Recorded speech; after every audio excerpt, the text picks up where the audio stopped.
Good evening, ladies and gentlemen. Welcome, welcome, welcome. Shh, it's an exciting evening tonight. We have some issues to discuss, but we also have a lot of things to celebrate. So we're going to start with the celebrations. I'm going to introduce the members of council and staff that are sitting here. To my far right is Jonathan Schechter, co-city manager. We have Councillor David Torgman, Councillor Oren Sabag, Councillor Mike Cohen, Councillor Ruth Kovac, myself, Mitchell Brown, Senior Mayor, Councillor Dita Burku, Councillor Sydney Benizri, Councillor Mitch Kajavsky, the city manager, Tanya Abramovich, and the associate city manager, Nadia DeFuria. So we are going to start off with a little story about this last week. It's very exciting in Côte Saint-Luc, lots of things happening. On Wednesday, Councillor Burku and I were in Toronto at the Smart City Expo, meeting people from around the world who came to talk about their technologies in order to help us with our project. We won $250,000 from the Government of Canada in a Smart City Challenge, where our project is to create smart homes for seniors by using existing technology, and you're going to hear a little bit more about it in the video that Daryl is about to show. So that was on Wednesday. Daryl, you can put that on. We can turn the lights off in the back, and we're very proud of where we're going. Dita, tell me about the plan. It was your proposal initially. What is it exactly? It's a proposal that was put together by a committee of residents in the city together. We brainstormed and we had a lot of exchanges about it. And these sensors are going to basically be deployed across the city in the homes of those seniors who agree to it, obviously, by consent, and whose caregivers, be they the ones who are in Montreal or out of province, want to sort of keep track and have the feedback from their loved ones, many of them who are senior parents, as to what their health situation is. So it's more like they're going to be getting alerts, not alarms, and the alerts will then be able to be monitored through our call center and through other technologies that we're going to deploy. It's not all finalized yet. We're still at the stage of formulating the idea, but it was very well received in Toronto, and it looks like we are on the road to a successful proposal. Smart idea, and it fits in with the Smart Cities plan. Mitch, tell us about Smart Cities and how you decided to go that route, because already a $250,000 grant, that helps, goes a long way. I mean, if you're living in Toronto, as many of the children of the seniors in our city do, we want them to be able to feel comfortable that, you know, mom didn't get out of bed at the usual time that she does for the last several days. What's going on? So they'll get that alert. Or maybe they left the oven on. And they'll get the alert, and they'll call, and they'll say, Mom, you know, you left the oven on. So we want them to have that ability to be connected on a daily basis all the time. And then our call center, when they'll get an alert, they'll say, okay, I'm going to call VCOPS, or I'll call an ambulance, or I'll call EMS, whatever is appropriate, or we'll inform the nurse that's taking care of the senior at the CLSC that they've noticed these things. So when they visit them next time, they'll ask questions. So we're creating a situation where it's transferable around the world. It's, you know, everybody has a mom, an aunt, a cousin who needs this. So it's the Government of Canada is pleased with the project because they see it going across Canada, and we see it going even beyond. With the aging population, you can definitely see that. Were there any issues or concerns expressed about privacy, Yes, Dita? well, Yeah, definitely, because we're creating a safety net to connect isolated seniors to city services or social services, or even to connect to, you know, to their own families. And so the issue of privacy is vital. I mean, this is pushing the whole project, because if we can't protect their information, then we're not going to be able to give them the level of comfort that they need in order to trust the system. So privacy is a huge component. I think it's 30 or 35 points. Yeah, it's out of 100. Yeah. Oh, in the competition. In the competition. Yeah. So we have guidelines. We have to meet certain standards in the guidelines, and privacy is a huge component. And we're working with experts who are going to make sure that we don't get the Google crashes and the Facebook intervention, the Facebook fiascos that you've seen. Yeah. We want to keep everything private, but we have a very good track record on privacy. We have a first responder service that's been around since 1964, as Mitchell said. And I can tell you we've never had any issue with privacy or revealing patient information. And we deal with thousands of people year-round. Yeah. So we have a track record, and we're going to be fine-tuning our privacy policies in order to adapt to this new technology. How are they make it scalable if we have that kind of prize money? How is, a Guelph or Hamilton or other cities, how are they going to, or smaller cities like we heard about yesterday that are doing great things for their community, how are they going to do it if they don't have the 10 million? So we have to come up with government programs, user pay plans, tax credits for caregiving services. There's lots of programs, as you saw, for adapting the, your home for mobility. There are lots of programs out there, and we're going to have to explain to the government that now they're going to have to also give tax credits for technology as well. So, Okay. Well, thank you all for coming.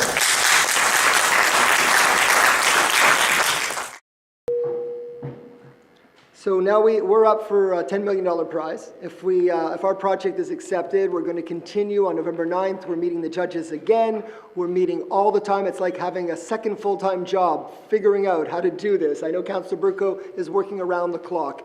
And if we convince them that our project is one of the best, there's 2 out of the 10 cities in our category that will receive $10 million. And with that $10 million, we will implement smart city homes. And after that, hopefully, they'll be replicated across Canada and hopefully even around the world. We met a guy from Melbourne. He says this is perfect for our community as well. So let's hope that we can do that. I also want to acknowledge the presence of former city councillor Sam Goldblum, who was and continues to be very active in the next thing that I'm going to talk about, which is our Côte Saint-Luc Dramatic Society. But I also want to acknowledge our new commander, Commander Oliveira, who's in the back of the room. Welcome.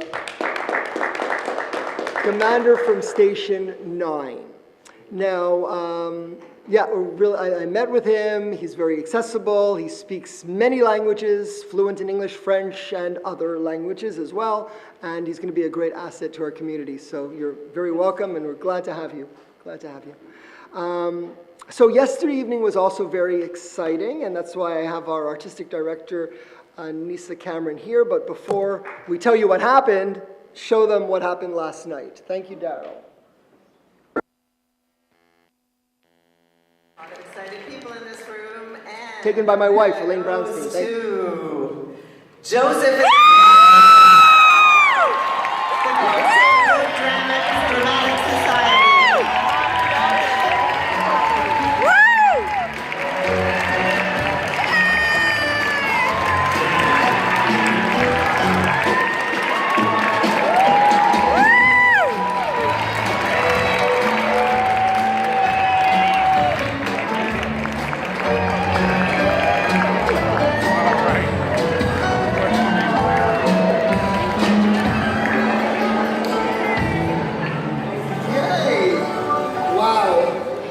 So this is really exciting. We are the Mitches, first of all. This is what we love to do, produce community theater. I happen to be the mayor of Côte Saint-Luc. He's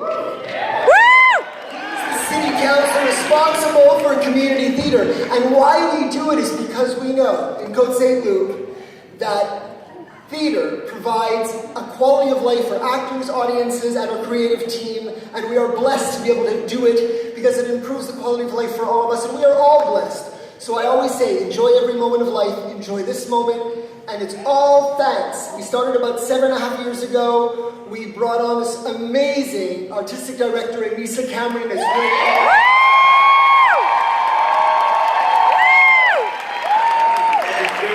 6-year-old went to see our show 9 times, and that's a testament to the cast and crew. It was such a pleasure. My first experience as producer was such a pleasure watching them come together over the course of the run, and that product came through in the on stage. It was just such an amazing experience. So thank you. And our artistic director, Lisa Cameron.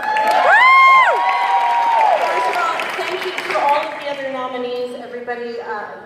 We know what it's like to do community theater, so thank you for all of your dedicated and hard work over this last season.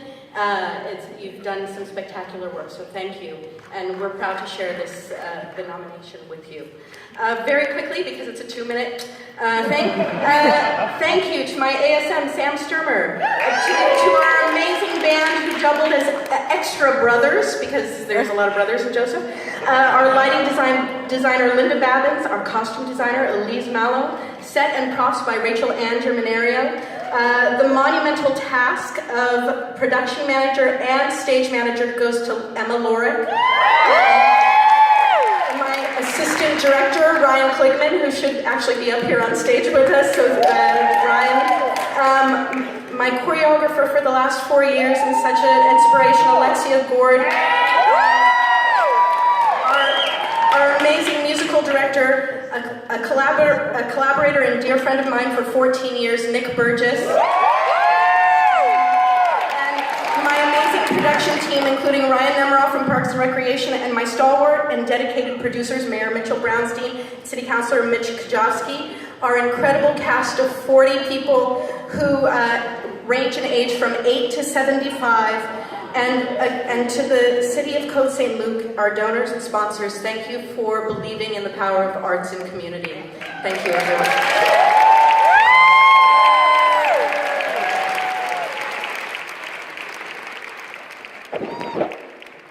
Okay, so I guess not everybody knew that we have our Tonys right here with us, and we want to present this to you, Mitch Kajowski. Yes. Let's go forward and Lisa. Thank you, Lisa, for everything that you do. And this is thanks to her. This is our third bid-up. We won for the producers, for hairspray, and now for Joseph Amazing for the team code.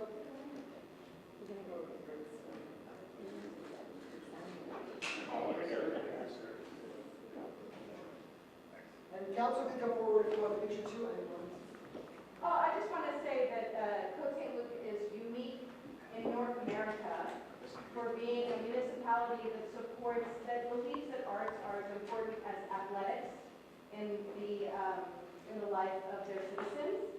And so I don't think so, but that's okay. I just want to say that it's unique and that everywhere I go, if there are municipal officials there, I talk about the Côte Saint-Luc Dramatic Society and the City of Côte Saint-Luc for their vision in creating this program. So thank you. Thank you all.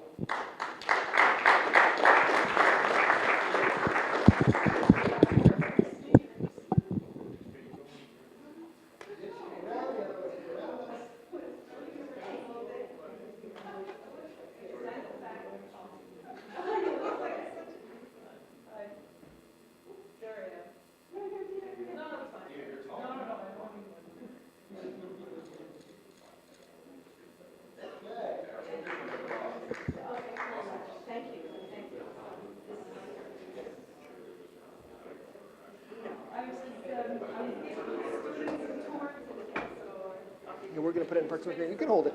Okay. All right. And now we're going to do this first. One last thing. So the proclamation, you're ready for that? Councillor Kobach, before question period, we have a proclamation, resolution recognizing the sacrifices made by Jewish Canadian soldiers during the 2 world wars. Thank you, Mr. Mayor. Whereas 579 Jewish members of the Canadian Armed Forces made the supreme sacrifice in the prime of their lives in the First and Second World Wars and the Korean War. Whereas Jewish members of the Canadian Armed Forces fought not only to help liberate countries invaded by Nazi Germany, but also for the survival of the Jewish people of Europe. And whereas the City of Côte Saint-Luc recognizes the contributions and sacrifices made by Canadian soldiers each year on Remembrance Day and Victory in Europe Day. Whereas Jewish community organizer Larry G. Rosenthal organizes an annual memorial service at the Baron de Hirsch Cemetery at the monument to the Canadian Jews who fell in service. Whereas Larry G. Rosenthal has made it his mission to ensure that those young people who sacrificed their lives are not forgotten, including his older brother William Guy Rosenthal, who was killed in action in Sicily in 1943. Be it moved that the City of Côte Saint-Luc recognizes and remembers the contribution of Jewish Canadian soldiers during the First and Second World Wars and the Korean War, and the ultimate sacrifice made by 579 Jewish members of the Canadian Armed Forces who died during these wars, and that the City of Côte Saint-Luc recognizes the work done by the Jewish community organizer Larry G. Rosenthal in organizing an annual memorial service for fallen Jewish Canadian soldiers to ensure they are never forgotten. Moved by Councillor Kovac, seconded by Councillor Sabag. All in favor? Carried, and thank you for everything you do. Mr. Rosenthal, we have something to present to you. It's a framed copy of our resolution. I'm going to come over here. Can you move? Just go right here. So this is a framed copy of the resolution, and we'll give it to all council. Thank you.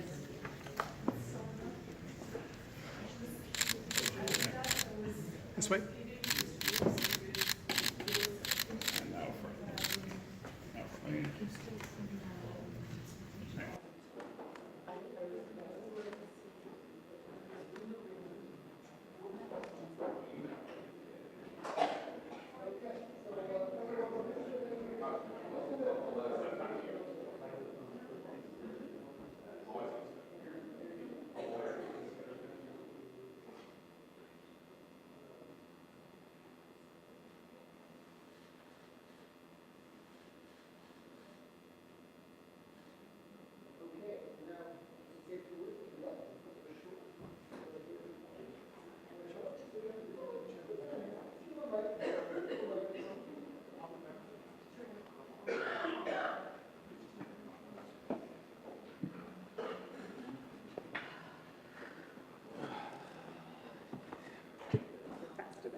Mayor Brownstein, council members,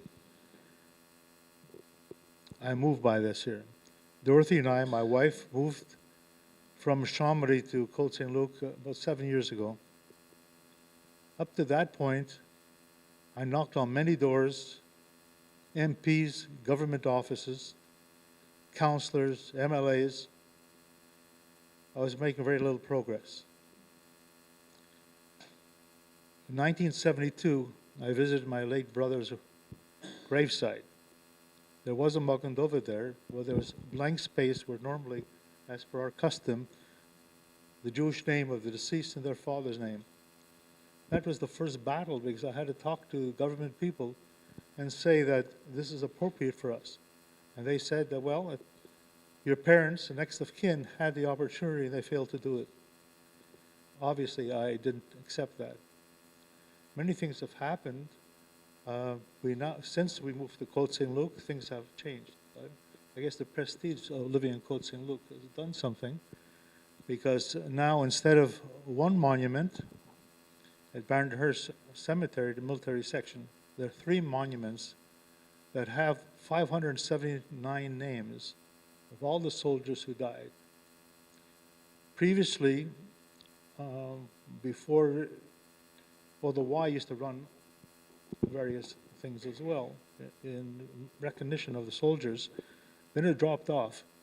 I would drive my car to the cemetery and open the radio to CJAD and listen to taps or the last post. And then it started to build. One after another, every organization has joined. Côte Saint-Luc, Hampstead, City of Montreal, Federation, CJA, Cummings, the Y, everybody has joined in. And that's a testimony to people recognizing the sacrifices of 578 Jewish guys and one lady who got killed fighting for us. And it's an emotional thing, of course, because I lost my brother, and it affected our whole family. But if you think to 578 other families who've lost somebody who were counted on, a family that doesn't exist, nobody knows what would have happened. But I tell you, this is, I speak for one of the family members, what you've done is comforting.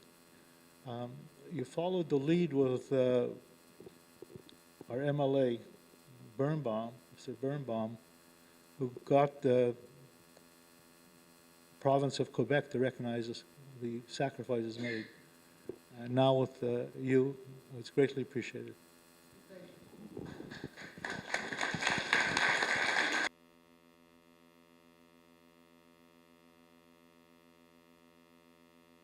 So now we move on to question period. In order to ask a question, there are papers in the back. You have to fill out the paper, and I will call your name. The rules are you're supposed to ask a question, and I'm supposed to answer it within 3 minutes. We'll try to respect that to the best of our ability. I'm not a big stickler on protocol, but I would like to do the best that we can. So Marla Pinsler.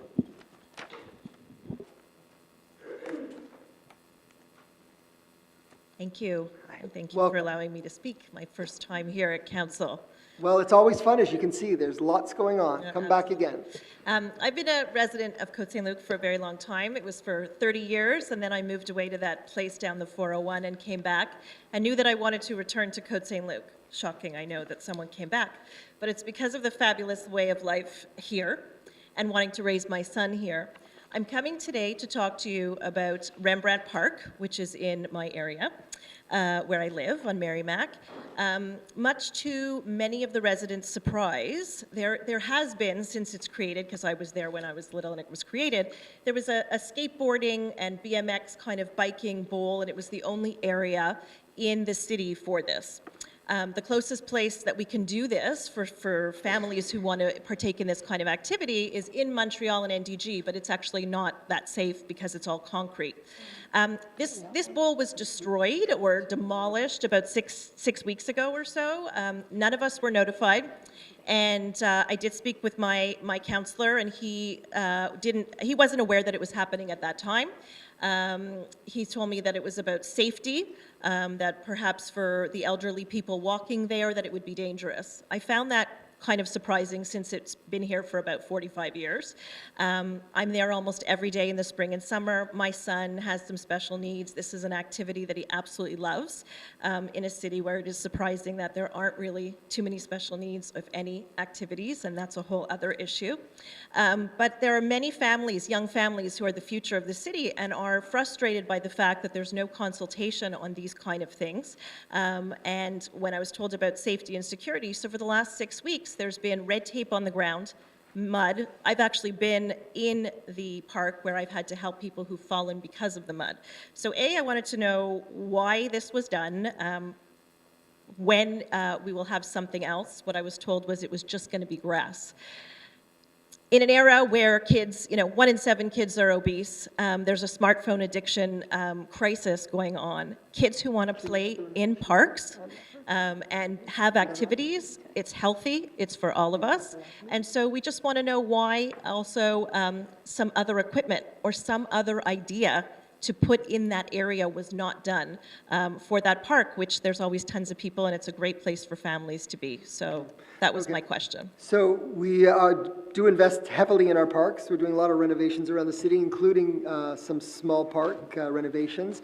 With respect to that skate park, it was deemed to be not that so much, I know Councillor Cohn might have given you that information, but the information that we had from the attendant who was there is that it wasn't safe because it was old and it wasn't in great condition and it wasn't highly used. I'm glad that your son was using it, but it wasn't highly used.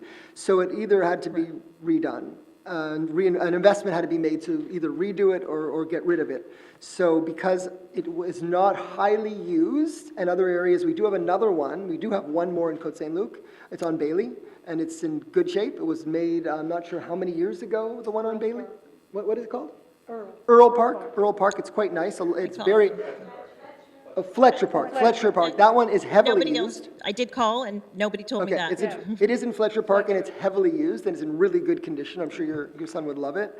So that one is being maintained, and we are investing throughout the city in parks, and we will be doing something in Rembrandt Park to replace that. I know it's going to be grassed over, but we'll come up with some equipment or something. So there will be There'll equipment. be something. We don't know what. We're studying all our parks to see what we can do where. But of course, your input with our Parks and Recreation Department. I know Cornelia's here. Cornelia Ziga. She can wave her hand, say hi. She's right over there. She's in charge of Parks and Recreation, and then we have our Public Works Director too. And I know we're investing $300,000 in the small park equipment. And we are also doing some major renovations like Kerwin Park this year, which is coming up, which is going to be a major one. But yeah, we have small park equipment too in our budget. So we'll see what we can do, but it won't be a skate park. The skate park is going to be the one in Bailey called Fletcher Park. You should know that I'm in that park probably every day in the spring and summer. None of us ever see an attendant, so it's nice to hear that there actually is one. Ruby, he's been there forever. Yeah, I know, but he's not around, and it is very heavily used, more than I think you think it is. I appreciate your answer, but when I was asked, I was told that there was going to be no equipment there, and it was only allocated to be grass. So I'm hearing you that that's different. Well, yeah, no, so I'm happy to hear that Great. there'll be some equipment. Thank you. So I'll have to find something. Thank you. Okay, Harry Oberman.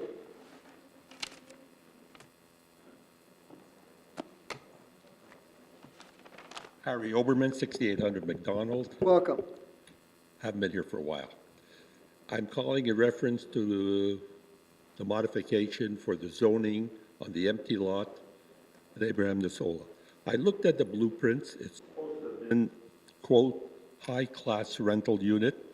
Well, I noticed the units are quite large, 400 square feet, 650 square feet.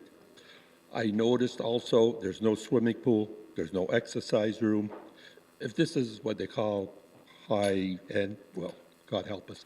What I'm really calling about is I want to be assured of this council that any rentals in this building have a minimum of a 1 year. Looking at the print and from past experience, this makes a beautiful short-term rental, like 3 weeks, 4 weeks. People come in, instead of going to Ruby Foods, this would be an ideal place.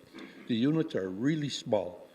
They're good for students, maybe, I won't go that route, for where I think they would be going to. And I want to make sure that no buses are permitted to park on the street.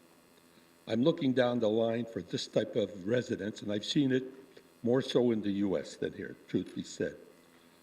I'd like to make sure that before he gets his deviation from the lot lines, that it will be, I don't know if the council's permitted to make a ruling to say this has to be a long-term rental, say a year. Do you have the right to do that? Right. Okay, so first of all, I want to let you know a couple of One other thing. I notice also air conditioning units should not be permitted on the balconies of this building. You have another rental building that was put up. They have split air conditioners on every balcony. You have no idea how much noise that makes when you got about 100 units going full blast, and that faces my bedroom. That's basically it. Thank you. So what we're doing, I want to let you know, first of all, that based on the request from your city councillor, Oren Sabag, this item that is on our public agenda today is being deferred to next month in order for him to be able to set up a meeting, which he is in the process of doing, with the developer and the residents of the neighborhood in order for all those questions to be asked directly from the developer and that you can have that exchange. So I'm not going to go into the details of the building yet. I want to allow Councillor Sabag and the developer to meet with the residents to answer all your questions. And then next month, of course, you'll be welcome to come back if you have any more questions, for sure. No, but I want an emphatic statement that this council would not permit short-term rentals. You don't have to go to the developer to see what he does. if you could ask the city clerk if you have a right to do it. We'll look into that. I'm not sure. From what I know, historically, the leases that people in those type of buildings have are for 1 year. I'll have our co-city manager, who is also our lawyer, check out whether they are allowed, but that would be not something that we govern, to have shorter term leases, but I don't think that is the plan Well, or the I'm thinking intention that of the developer. This is an ideal place for a 3-week lease, 4-week lease, somebody coming in, somebody going to the college. You have to have a down the landlord street. that's willing to do that, so he'll be able to speak to you directly. Second thing is, I know we have very modern technology and all your Wi-Fis you have here. I nearly took a header because the sidewalk outside, which is very basic, it's been around for 100 years, have cracks and a big crack in them. Maybe somebody could take a look at it. The sidewalk in front of City Hall? Right in front on facing Cavendish. You know, when you go around the curve? Yeah. I put my stick down. And Well, the it- sidewalk in front of City Hall was supposed to be done any day now, to my knowledge. So, yeah, I don't know if it's the one you're talking about, but the one right in front of City Hall is supposed to be done in the next few days. Okay. Morty Benjamin. Morty Benjamin.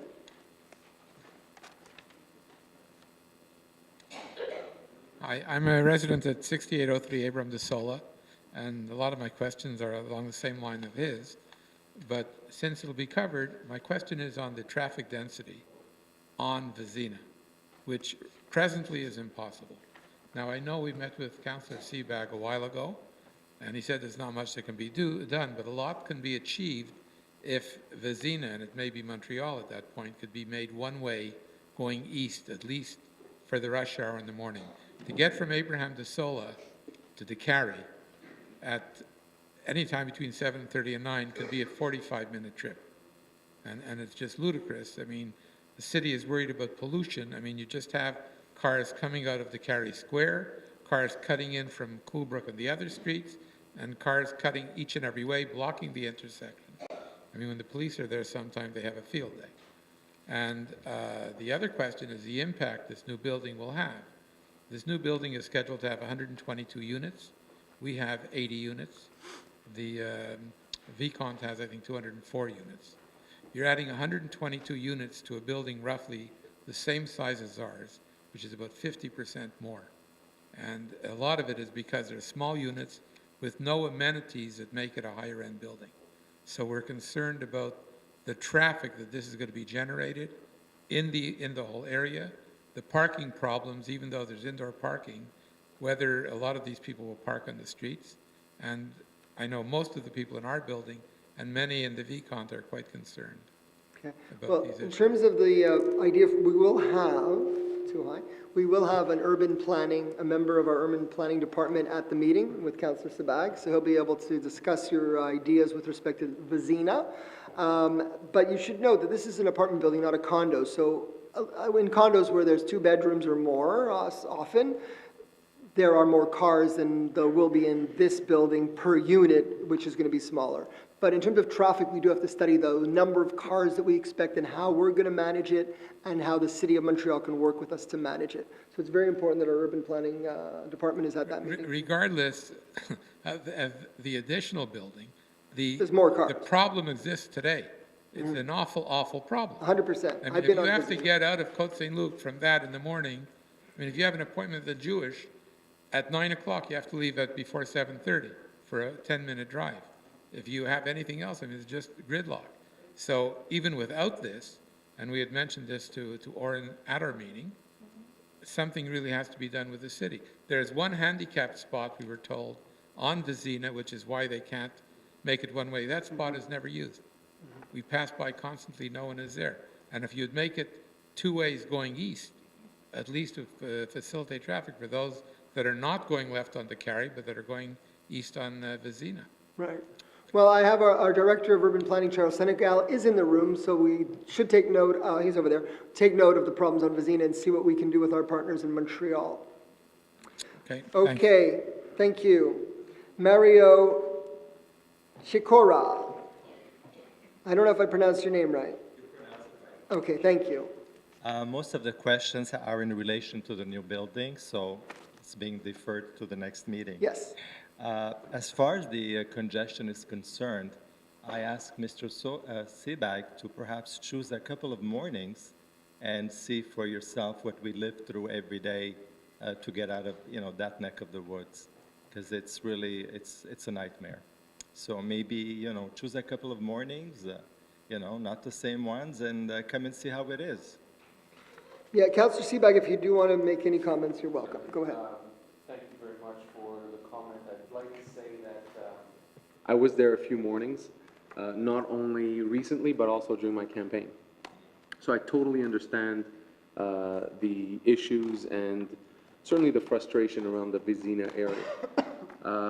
I can also say that in terms of partnership with the city, I had the pleasure of speaking to Councillor Rotrand about this.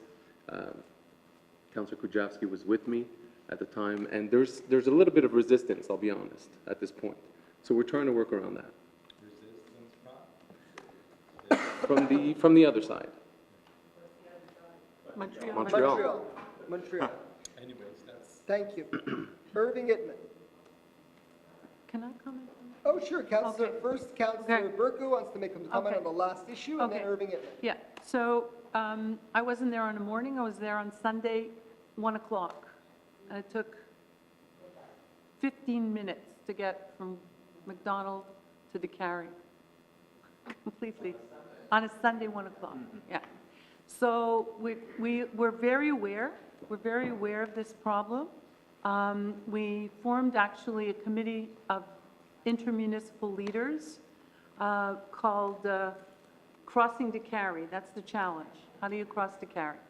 So we invited the mayors of Côte-Neige and DG, and the mayor of Hampstead, and Mayor of Montreal West, the mayor of Saint Laurent, TMR, and their teams also, to sit around and to review how we're going to navigate DeCarry, because I don't have to tell you, you all know that if you have to cross DeCarry at any point in time, never mind rush hour, between Côte Saint-Luc, Queen Mary, Côte St. Catherine, Van Horn, and Vizina, you're up for a major challenge.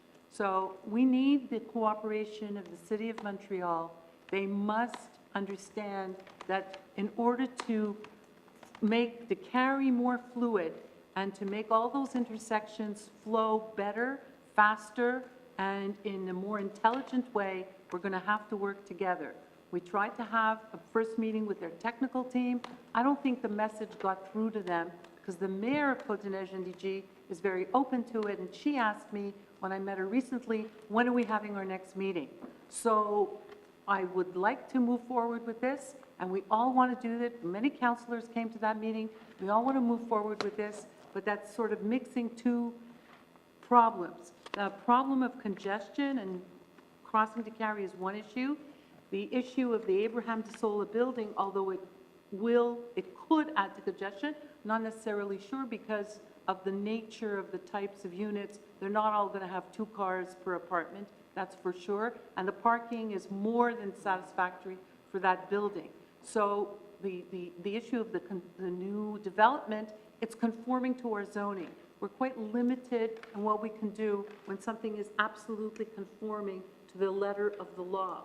We have a zoning in place, and unless we change it, which we can't now, we have to grant a permit for a building that's conforming to zoning.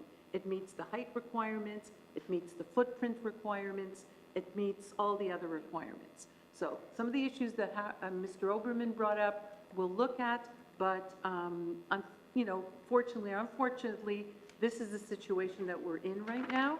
And so when you have that information meeting, Oren and the developer and our urban planning department will explain that to you.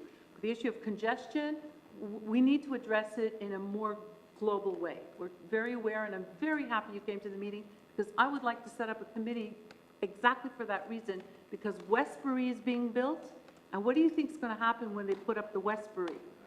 How many dozens of cars are going to come? Hundreds of cars are going to come out of there. So we have an issue on DeCarry, and we have... Yes, but Cavendish is not the magic bullet.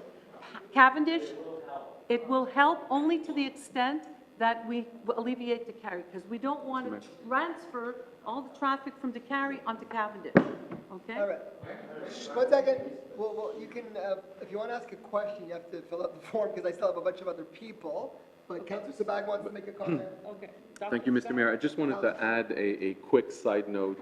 We talk a lot about the developer and the new project on Abraham de Sola. A funny thing is that he actually takes that route every day. So the owner of that building is fully sensitive to the amount of time it takes for him to get to work as well on the East End. So just a quick fact. Okay, and in terms of the cabinet extension we're working on, I'm trying to get another meeting together with CP Rail and the chair of the executive committee, Benoit Doré. We are working on the project, but we have to be careful in terms of the project that we want, which is an indirect route with 2 underpasses, not a tunnel, and we're working on trying to get something done. But it's not only for Côte Saint-Luc. You have to realize that if you look at what's happening at Jean Talon and De Carry, there's a lot of condos that are going up. The amount of condos, apartments, just so much traffic. They want it too. So we have to make sure that it's the right route that doesn't bring in undue traffic to our city, but yet is reasonable as a route for cars and as the new administration in Montreal wants as well, bicycles and public transport. Okay, Irving. It doesn't matter. You just happen to be at the top of the pile. Go ahead. Come.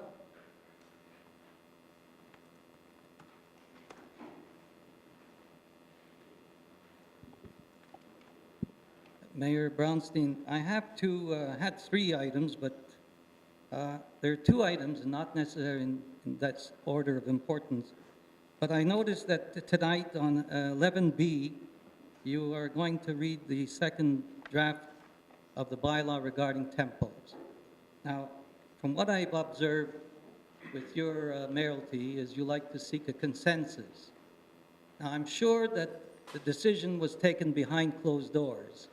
Will it be ready? Will the bylaw, and will people be allowed to put up tempos by November 15, 30? I'll give you an update on the tempo situation.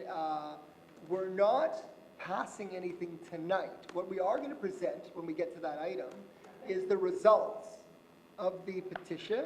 We're going to show the map, which explains the areas where there was no contestation and the few areas where there was a request for a referendum. And we're going to then, as we have already decided amongst ourselves tonight, is we're going to have a meeting in 2 weeks because it takes that much time for council to make the necessary steps to deal with the areas that are, and as you'll see on the map, not against tempos, which is about 90% of the city.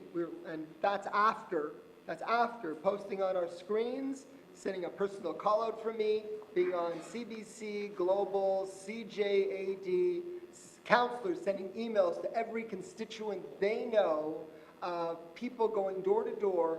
You'll see, and I'm shocked that the response of the people that were opposed, they were only able to receive in very few zones, and we'll show you the map later, 12 signatures. Some got maybe 14. But there are very, very few zones. It represents a very small part of the city. So what we decided to do is we shall withdraw the bylaw for the areas who have requested a referendum because we don't want to spend that money and waste that money. We will go ahead in 2 weeks with a bylaw that will allow tempos this year for the rest of the city. And we will then send out to those areas that have said no for now. We're going to send out surveys, we're going to have public meetings, and we're going to get a real understanding from those areas, not the 12 that signed, but the entire areas, if they're opposed or against tempos. And when we get the feeling from those areas, if they're opposed or against tempos, council will deliberate as to what to do with respect to those zones going forward. But those zones will not have tempos this year, although 90% of the city appears that they will. I follow you and I appreciate the extended explanation. But you already went through the process of register. Why are you pushing it again? We're not pushing anything. What do you mean? You said you will have... 90% of the city said they don't want to go to a referendum. Yes, but you said you will go to the other zones again. The other zones have requested a referendum. We're not spending what would be over $100,000 on a referendum for these So little zones. you have their input. Why do you need their input a second time? We have 12 people from each of those zones that said they don't want tempos. That's not a clear indication of what the entire zones want. So we need to deal with those zones separately. We know that we received 0 signatures from 90% of the city. So that's clear. They get tempos. Why not But, show, no, but the other zones, they got their 12 signatures, and the law is the law.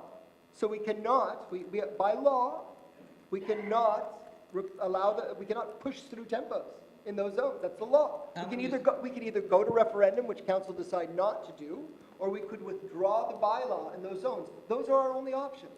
That's it. how many zones opposed? You'll wait till the meeting, you'll see it when we get to that agenda item. Mon pays, ce n'est pas un pays, c'est l'hiver. You got it, that's why. C'est l'hiver, c'est la raison qu'on doit avoir les tempos. Okay, that's exactly it. Okay, thank you. Thank you. The second issue, and it's also contentious, thanks to our new district councillor, we had a first meeting of District 5 2 months ago today. I asked a question then, I got an answer from the councillor. In 2 days, October 17th, cannabis will be legalized. I don't see anything here. For a contentious issue, I was told that there is a committee set up to discuss any possibilities of bylaws about restricting places for smoking, security, etc. How come we're behind all the different boroughs and cities that have already... Not necessarily behind. Mayor Valerie Plante, who represents the city of Montreal, has basically kept the status quo. That was their decision for Montreal. Status quo, meaning wherever you can't smoke marijuana or tobacco. So we do have a bylaw dealing with tobacco. We do have other bylaws dealing with other issues such as alcohol. So we have bylaws. What we're going to do going forward, I think we're watching. We're watching the other neighbors. We're watching the city of Montreal. We're going to see if there's any change in the habits of the people of Côte Saint-Luc with respect to how they are smoking marijuana right now as opposed to how they may be smoking it next week, and if there's going to be a drastic change. We're watching. But we are, in addition to that, going to be having a special meeting, and Councillor Burko can tell you a little bit about it, because she went to a conference on cannabis. So I'm going to pass it on to her, what we're going to do next. So the council agreed to have an information session on what homeowners, property owners, condo owners can do with regard to smoking on their properties. There's a 90-day window from October 17th, so it's November, December, January 17th, to adopt new clauses that restrict the use of cannabis in the home. Normally, you cannot modify a lease without consent of the tenant or permission from the rental board, but here you have 90 days to add a clause restricting cannabis use inside rented units, so dwellings like duplexes, condos that are rented, and also apartment dwellers. So we want to inform the owners about that. We'll have an information session, and at the same time, I think we're going to use that opportunity to get feedback from our residents as to what types of restrictions they want. As the mayor stated, we had the discussion. We felt that we didn't want to go the route of draconian restrictions, and we're going to see now how the residents want us to restrict it going forward. You know, we're not late in the sense that we can take the temperature and see what's going on. But for the other thing, we're going to have an information session, and we're going to have them in the next 2 weeks. Yeah, because that's important. Maybe 3 weeks. Landlords need to know. I'm happy you use the word draconian because Hampstead passed a draconian bylaw, and I don't see how it can be enforced. But question, a rhetorical question, where do you think the people of Hampstead are going to come to? But it's more... Those are the law-abiding citizens. But Mr. Ithman, there's more issues than that. What happens if your neighbor starts growing marijuana in their backyard? What happens if they start growing it, you know, I mean, there's a whole bunch of other issues that are related. Well, not necessarily, because it's not necessarily regulated. So there's things coming up and it's changing all, so we're We'll see how it looking goes. at it. Next question. I'll leave my neighbors to their business, but I know one thing. In 1994, Councillor Kujawski, I ran for city council in District 5.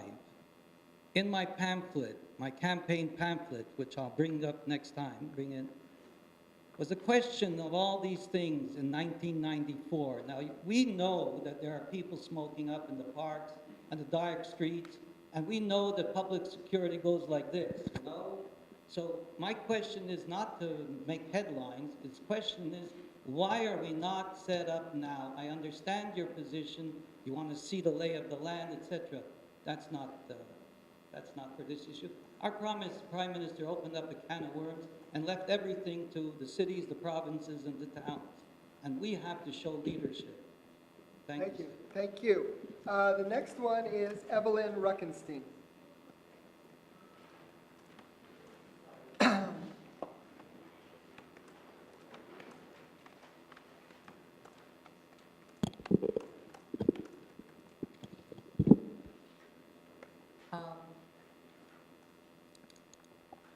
I got a notice from I live at the Luxor.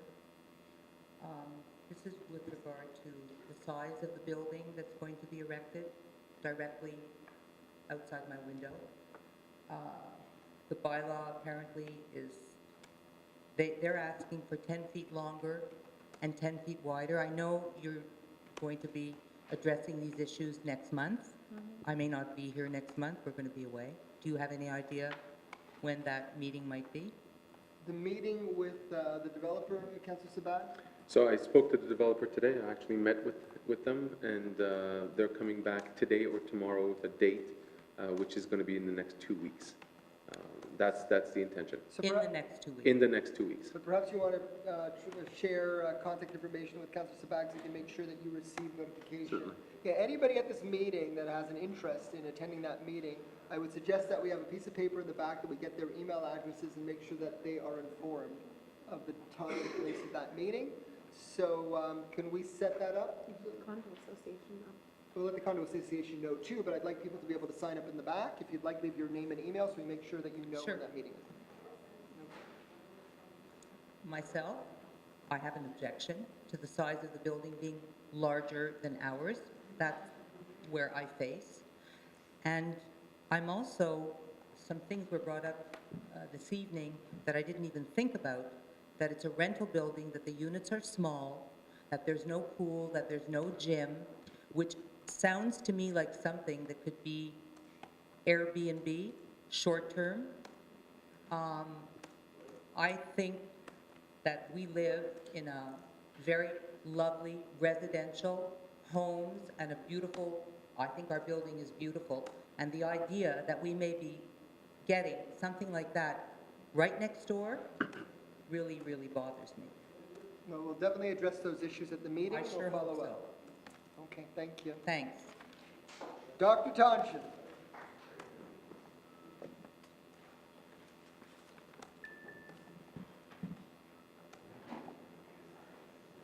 Mr. Mayor, Welcome.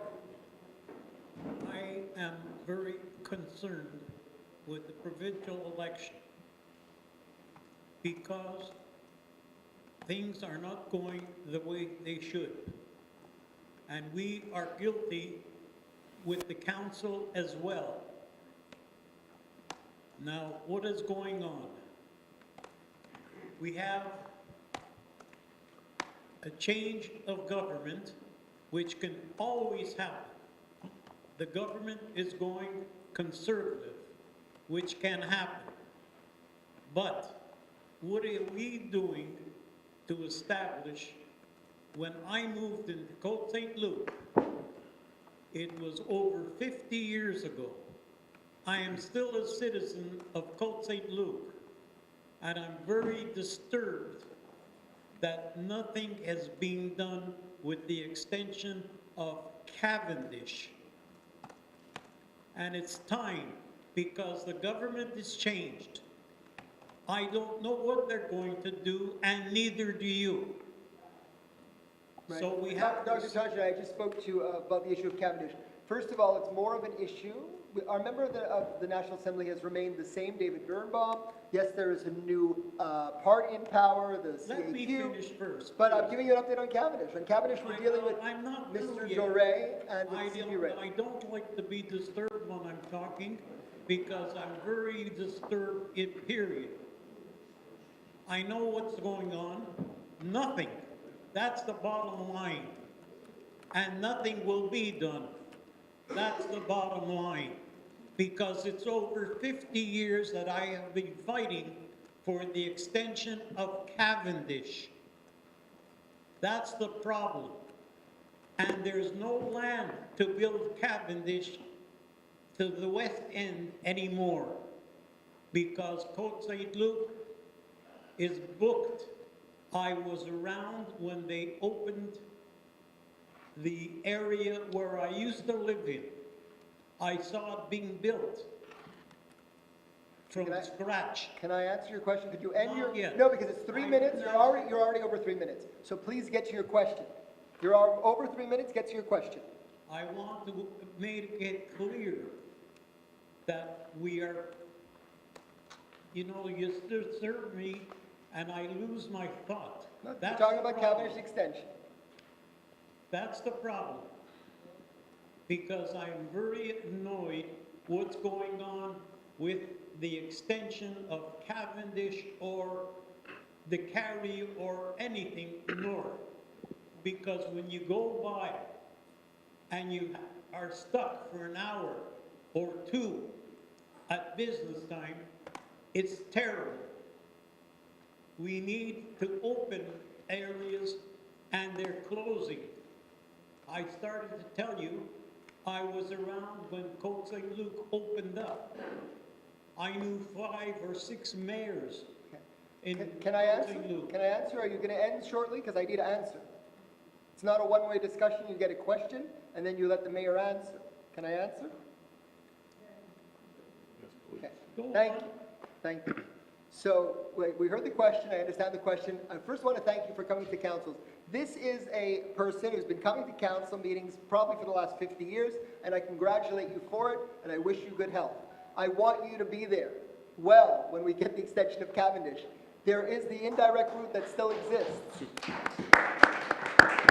The indirect route that we want, going through the arts, 2 underpasses under 2 sets of track, connecting with Royal Mount and then going to the other side of Cavendish.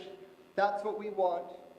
We are working with the City of Montreal and with CP Rail, and once that goes forward, new government or no government, I don't see the provincial government changing on this. David Birnbaum, who's our M&A, made it clear. It's already in there that there's money put aside for Cavendish. I don't see the CAQ taking that out. I don't think that's #1 on their list. So Montreal and CP Rail have to come to an agreement because the money comes from the agglomeration of Montreal. But I want to thank you for coming. I want to ask you to continue to come to our meetings, but I do need to go on to the next question. I do need to go on, because I have several. We'll do our best on Cavendish. But thank you for all your help. That is all I can answer. I can't The dig it. government is changing. It's a changed government. I know. They're going to start from scratch again. No, we won't start. I had a letter from the Mayor Tremblay when it was supposed to be opened. 3 mayors ago. And that's years ago. I know, but all the mayors, Denis Coderre was fine, and Valerie Plante, everybody's in favor of Cavendish. The rule on Cavendish is not. Why don't we have a meeting once and for all what's going on? I'm not sure how to pronounce his name. Do you get it? Yossi Knecht. I'll figure it out. That was perfect. This one. Mr. Mayor, that was perfect. Yeah, no, this one. No, don't. Welcome. I'm not texting while I talk to you, and I may go see my phone. Good for you.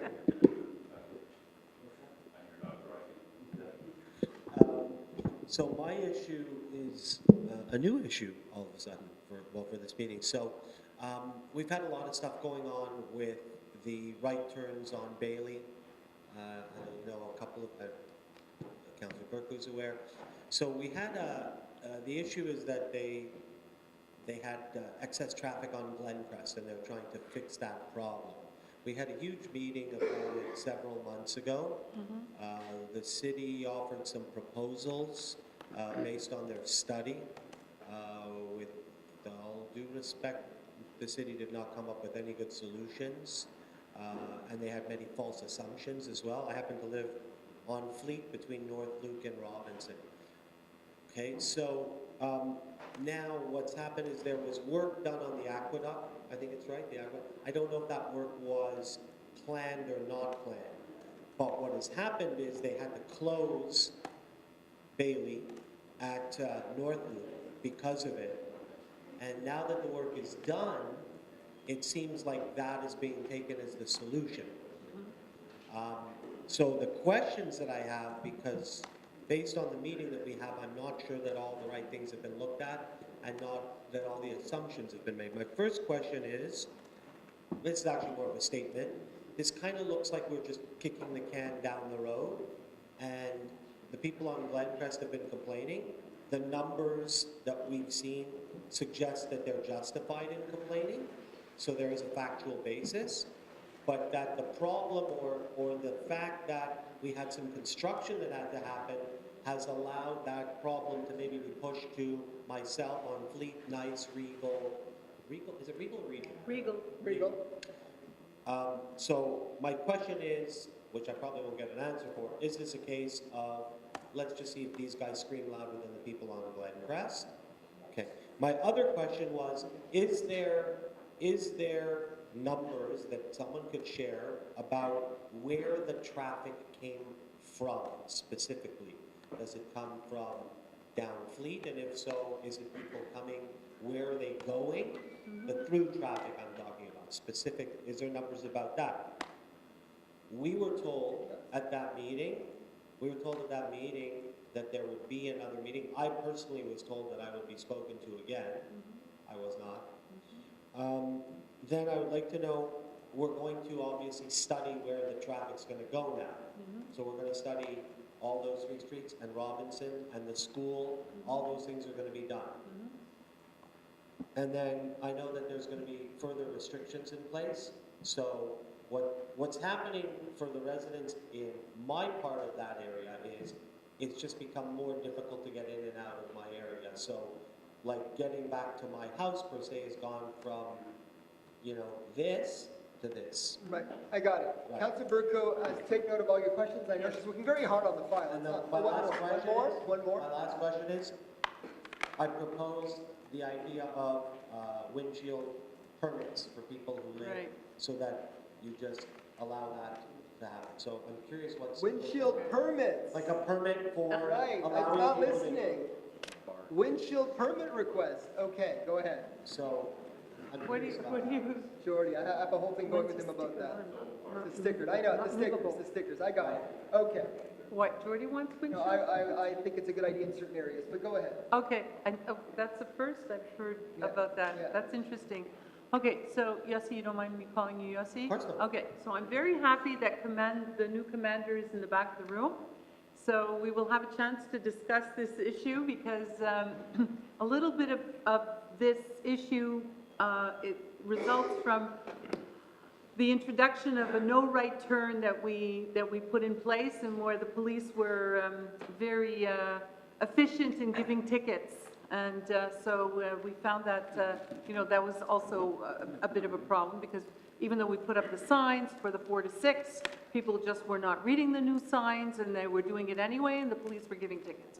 So you're right in all the preamble that we saw how the thing was working during the construction, and you are absolutely right on that we need to do what I've now learned is called transport data, like analytics. We have to know exactly who's coming in and where they're going. And I agree with you, Yossi, and I spoke to Charles Senecal about it.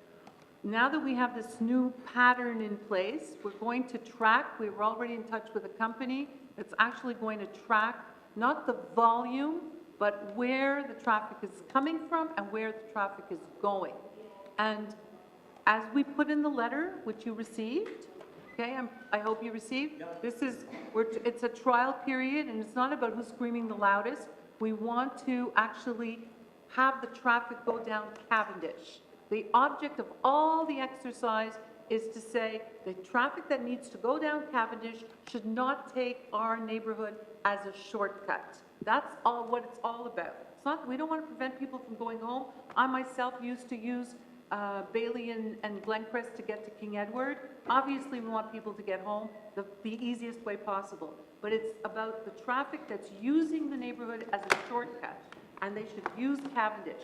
And anything we can do, that's been the object of the exercise, anything we can do to keep them on Cavendish and not push them into the neighborhood is what we're trying to do. So I know that we could go on, right. So we're gonna, definitely, the analytics that you're talking about, we're on it. That's the object. On the previous analytics, where it was like 800. Okay, but that was just volume. Right. Right. So we don't know where they went. Well, that's what we want to find out. Right. But So we will find that out. Well, analytics now, is ways. I agree with you. Maybe what we need, I mean, theoretically, what we could do is we could, open, close, open, close, open, close. You know what I mean? Just keep going down the track. But we had the Northwood experience, and it wasn't too bad during the construction. People kind of found their way home without having to go down Glencrest, right? And that's what we noticed, anecdotally. But now we're going to be able to study it, and we want to keep the traffic on Cavendish. And if they don't have to use our neighborhood as a shortcut, then that's the exercise. And Charles is already working with we're going to try and find a solution. There's no easy solution, okay? Trust me, if there was one, we would have found it already. There's just no easy solution. Okay, we have to move to the next questioner, which is Ian Kopnick. Thank you.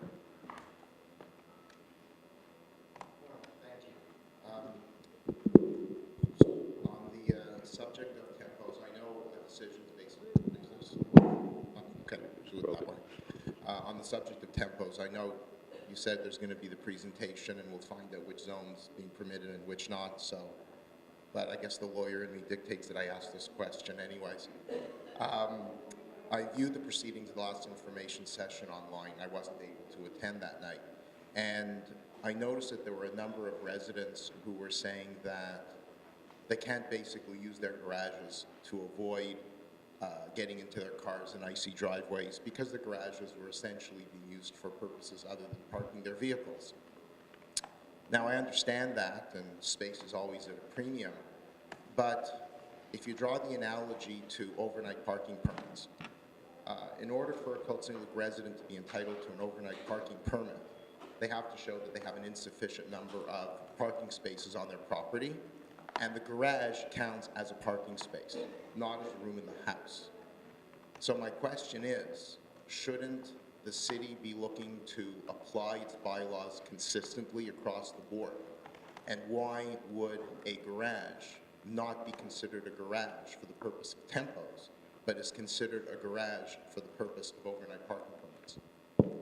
Well, the bylaw as it's written right now is not specific to the garage, whether you have a garage or not. So it's more of a general bylaw, and as I mentioned, and you'll see in the presentation, 90% of the city seems not to be opposing the idea of tempos. What street do you live on? Pinedale. Yes, I think you're in a zone where there won't be tempos this year. Yes, he knows. I'm sure I am, but This year. speaking on behalf of the city in general, Yeah. I honestly find it a little bit odd, as personally, yes, I make no bones about it. I'm pleased that there won't be tempos on my street, but at the same time, I find it a little bit odd that we may end up with this patchwork. It's not so patchwork, because I'll tell you, you'll get the full presentation, but it's really not patchwork. I mean, it's quite interesting to see the way it worked out.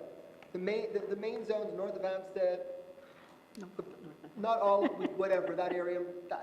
East of So it's next to Cavendish, Hampstead, and then the part of Côte Saint-Luc that's next to Hampstead.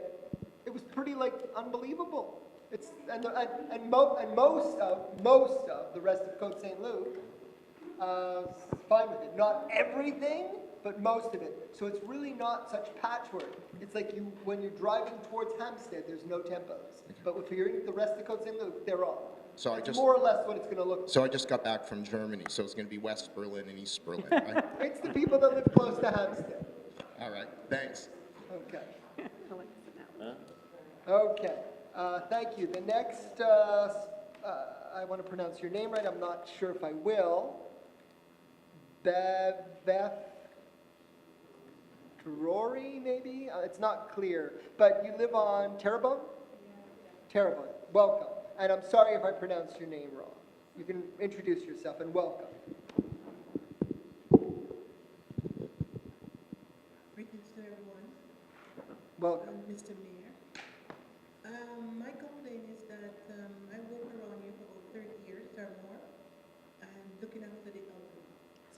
And I have a job. We have to drop off this lady, she's 101. And the guards, I complained to them that we have to get her out of the car right there. I agree that it's for emergency or something, but we have to drop her off to go to the day center. But she cannot go alone because she's 101. And every time I drop her off here, I get the ticket. This is at the Aquatic and Community Center? Right upstairs there at Cavendish there, the mall, you know? Okay, at the CLSC. Yeah, Where do you get a ticket? Where do you get a ticket? Parking where?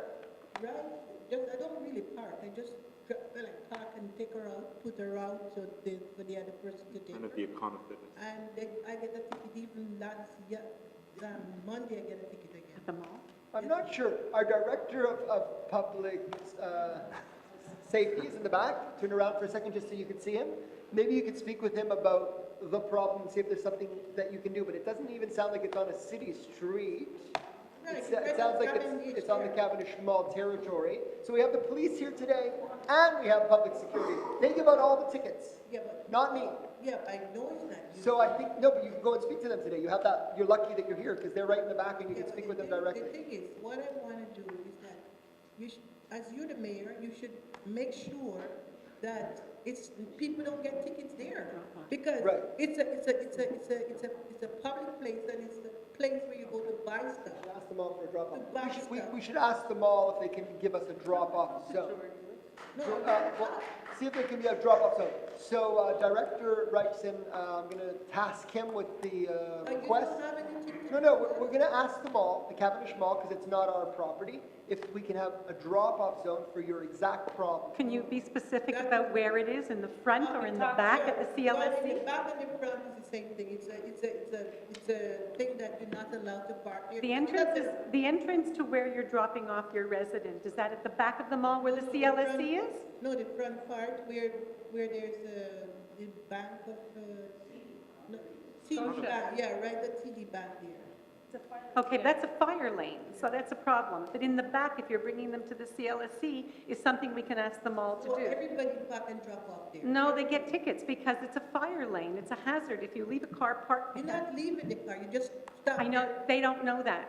They don't know that, so we have to find a way to accommodate you. If you're dropping them off in the back at the CLSC, it's something we can ask for the CLSC, but if you're doing it in the front here, where it's distinctly a fire lane, we run into a problem. I'm not so sure that we can solve that. So what we're going to do, though, is I will ask you, before you leave tonight, to go to the gentleman in the back of the room who's wearing the white outfit, the white uniform, give him your information, your contact information, and he'll follow up with the mall about where a potential drop-off can be, and we'll get back to you. But also, please, if you could talk to these guards there that pretend that they're police people and drop for the people, ask them to have, when you're a leader, you're supposed to be humble.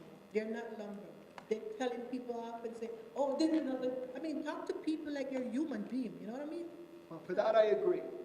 We'll ask them. Thank you. Okay, being no further questions, we're going to move to the next item on the agenda, which is approval of the minutes. Councillor Kovac. Thank you, Mr. Mayor. I move the minutes of the special meeting of September the 4th, 2018, minutes of the public consult meeting on September the 4th, 2018, minutes of the regular meeting on September the 4th, 2018, and minutes of the special meeting on September the 26th, 2018. Moved by Councillor Kovac, seconded by Councillor Cohen. Yep. All in favor? Anyone opposed? Carried unanimously. Item number 3, business arising from the minutes. Item 4, monthly departmental reports. Councillor Kovac. So move, Mr. Mayor, the monthly departmental reports from the Eleanor London Library all the way through the police department. Seconded by Councillor Cohen. Any discussion? on the departmental reports. Councillor George. Thank you, Mr. Mayor. It's a bit loud, sorry. Yes, it's on. Sorry. I just want to announce that this coming week is Library Week across Canada, starting on the 20th to the 27th. We're going to be kicking it off with our annual, semi-annual book sale, and all of the proceeds from those book sales go to buy things like the iPad lending units that we have at the library. It's really impressive what the library does, raise their own money and promote other medias to be used within the library. One moment. I'm going to ask for any private meetings that are going on in the back of the room if they could be done outside. Commander, ask the commander if he would go with you outside, and you can have the private meetings there. Continue on, Councillor George. So there's going to be sessions like how to download ebooks and other sessions throughout the week. So please look at the Côte Saint-Luc website, csllibrary.org. There's also going to be movies for kids, screenings, and other storytelling events. So really a fun overall week for everybody. So again, that's happening this week from the 20th to the 27th. Not to step on their toes, I'm also going to be holding my District 6 meeting on October 23rd at 7 p.m. at the ACC, for all of those who are on Facebook watching. Alors le 23 octobre, à la piscine municipale, je vais avoir ma réunion de district où je vais accueillir tous les citoyens qui veulent me rencontrer, parler avec moi des problèmes ou des choses qu'ils aimeraient élaborer. Thank you, Mr. Mayor. Okay, thank you, Councillor Torjman. Councillor Kobach. Thank you, Mr. Mayor. I'm not going to give a monthly report, just an invitation to the public to please come and join us on October the 28th, Sunday at 1:30 to 4:15 for the annual Halloween Festival on Ice. It's a lot of fun. Bring the kids. If you're not a holder of a fun card or you're not in costume, we will charge you $5. Otherwise, if you come in costume, there's no charge. Just come. It's a lot of fun and enjoy yourself for the afternoon. Thank you, Councillor Kobach. Councillor Sabag. Thank you very much, Mr. Mayor. I wanted to talk quickly about a recent event that most of Côte Saint-Lucers were affected by and certainly are aware of. On September 6th, around 7:45, workers performing excavation work at the corner of Cavendish and Kildare accidentally hit a natural gas distribution line. The Montreal Fire Department responded quickly along with SPVM, Public Security, and VCOPS. They established a large perimeter and rerouted traffic away from the busy intersection, affecting a lot of residents in our area. Power was cut as precautionary measures. It took Energir more than 5 hours to cap the leak based on the location and the severity of the break. I'd like to give a huge shout out to our emergency services for a quick and efficient response and take care of our residents. This incident was a great opportunity for us to review our emergency plans of the city. A lot of residents had a lot of questions in terms of how we evacuate our cities in case of emergency, and so I will be holding a public information session soon to explain the contents of our emergency preparedness plan and how we will respond to incidents in the future. Thank you, Councillor Sabag. Anyone else on departmental reports? Councillor Kajaski. I'll be very brief as well, Mr. Mayor. Thank you. I'd like to continue along the line of thinking that Councillor Kobach was moving with an invitation to, try to win another one of these. We have auditions coming up for our next play, Almost Maine. Auditions tomorrow and Friday. I was just checking my dates, but I believe it's tomorrow, Friday, Sunday. So. Let's go with that for now. Come and audition for Almost Maine. It's a really cute story. It's next drama and obviously cabaret for next summer. So come out and come help us win another meta. Thank you, Just Councillor leave it Kajaski. right there. Councillor Benizri. Did you ask? No, it's, I think it's business as usual at Public Works, maintenance and preparing for the winter. Okay. Anyone else? Councillor Cohen. Mr. Mayor, the Equinox Tower 2 has been delayed in terms of when the excavation will begin. There's going to be some hydro work done very soon on Marc Chagall, and we will wait for that to be completed before before the excavation proceeds for the Tower 2 of the Equinox. More information will be forthcoming when we know the date of that.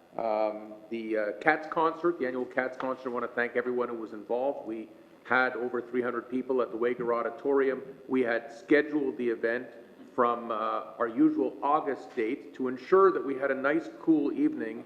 And of course, last Tuesday, a 60-year record of heat. It hadn't been that hot in 60 years.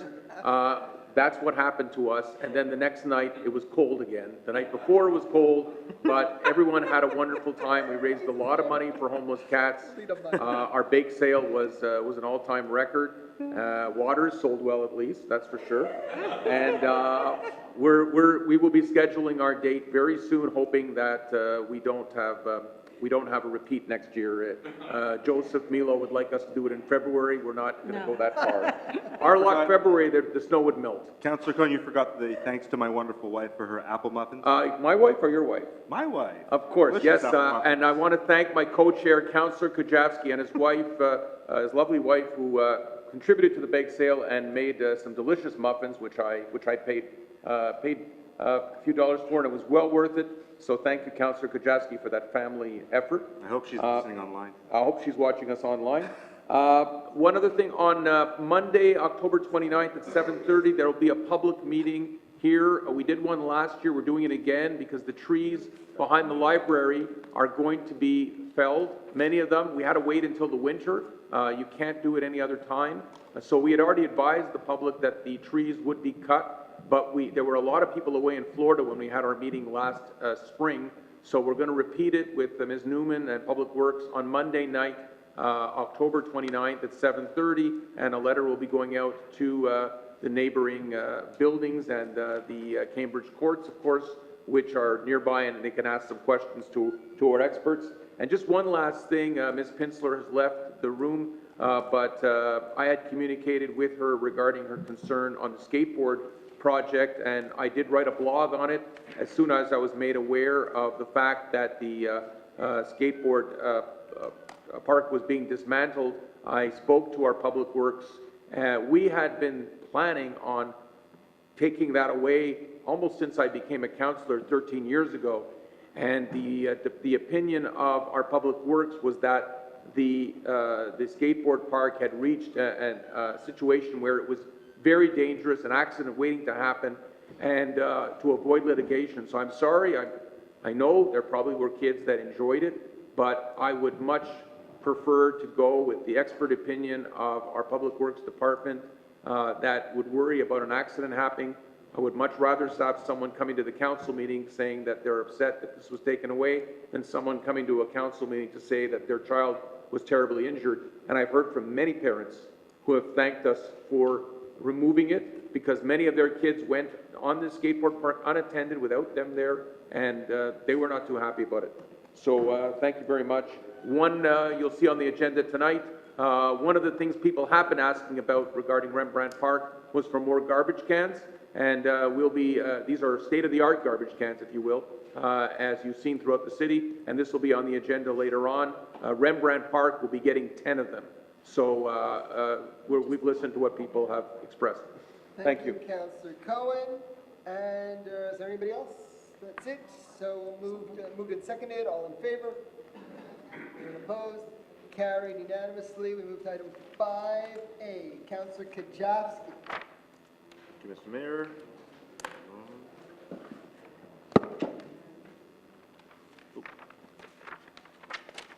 If you do the paper copy Yeah, first. I do have to read the preamble, don't I? The paper copy first.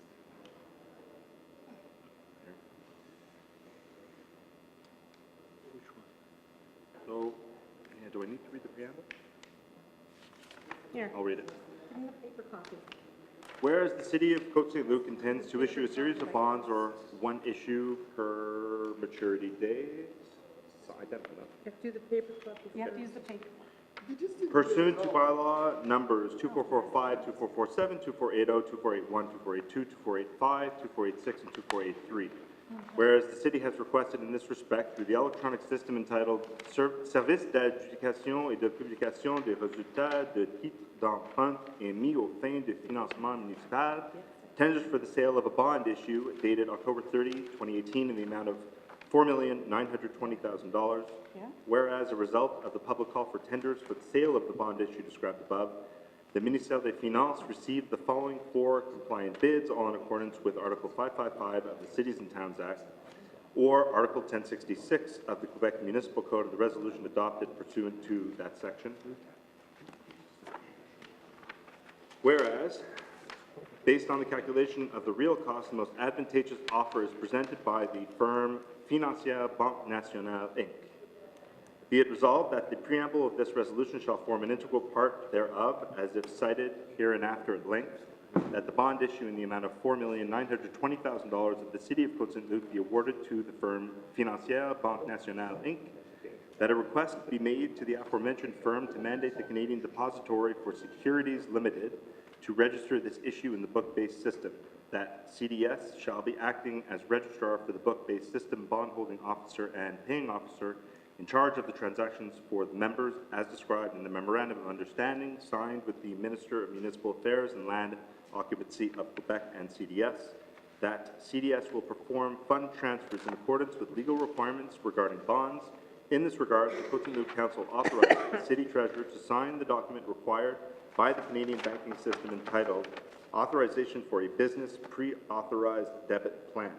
That the Mayor and the City Treasurer be authorized to sign the bonds covered by this issue or one bond per maturity date.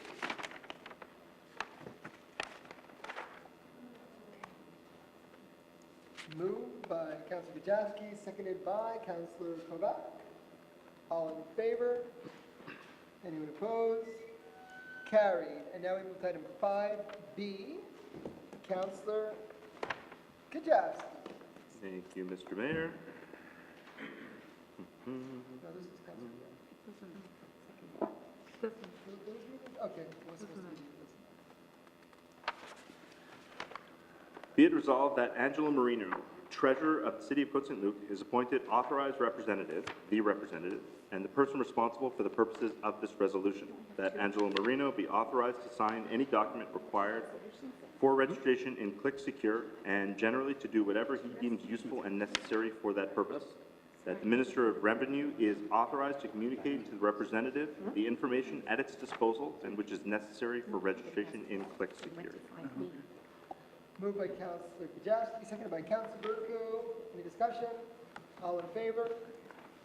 Anyone opposed? Carried.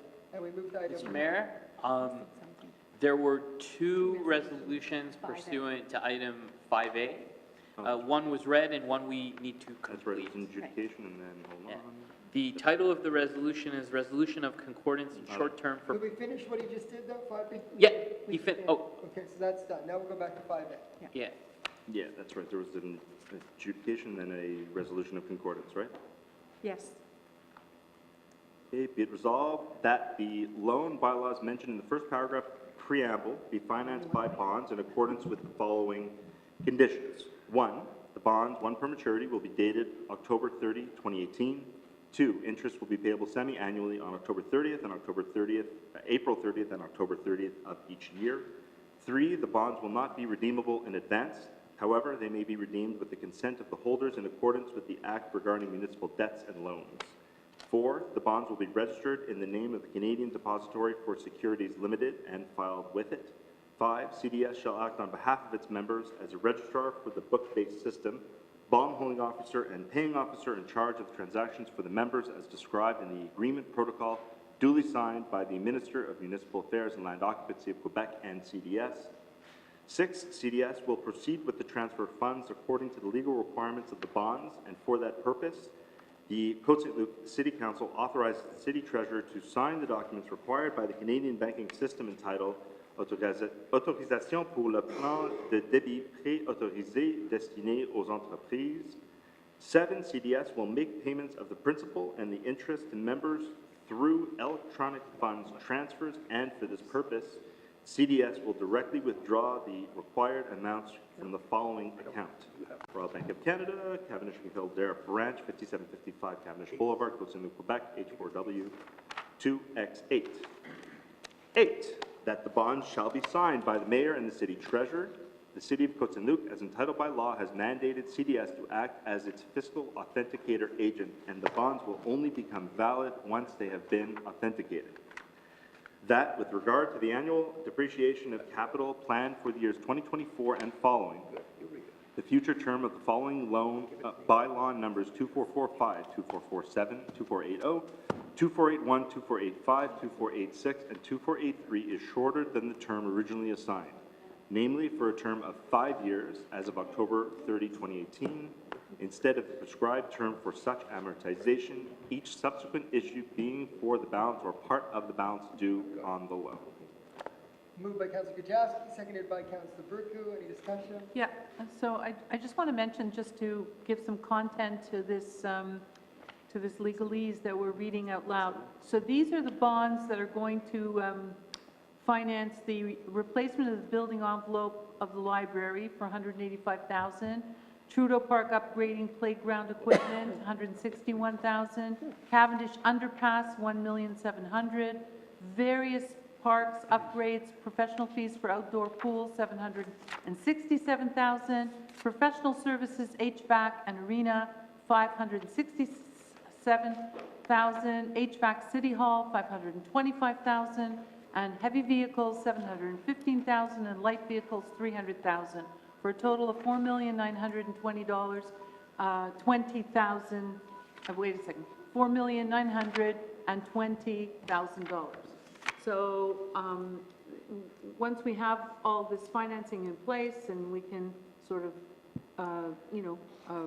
execute all this work that's already mostly done, but we needed the financing to go forward. Moved and seconded. All in favor? Anyone opposed? Carried. And we move to item 5C. Councillor Kajewski. Mr. Mayor.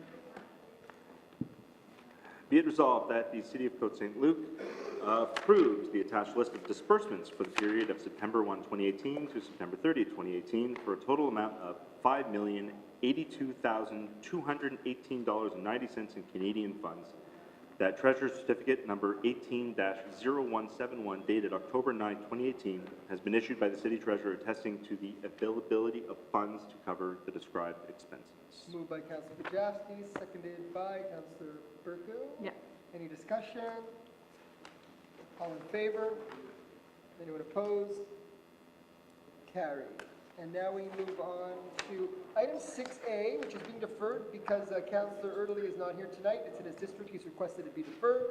So we move to item 7, which is 7A. Councillor Kovac. Thank you, Mr. Mayor.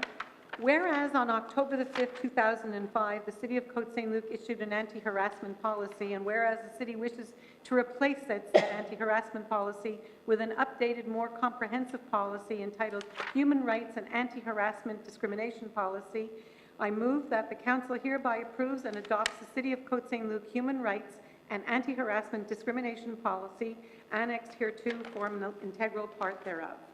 And this is basically to update for our internal use and for all our staff an anti-harassment policy, which is important to have in the workplace. Moved by Councillor Kovac, seconded by Councillor Kajewski. Any discussion? I would just like to add that it's very important for the City of Côte Saint-Luc to ensure that its residents, its staff are all treated respectfully, whether it's around the council room or in the library or in public works or at recreation.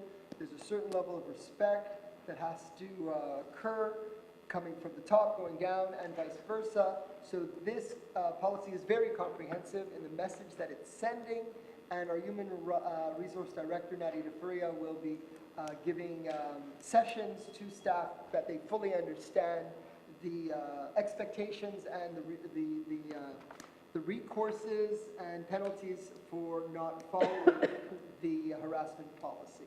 So it being moved and seconded, all in favor? Anyone opposed?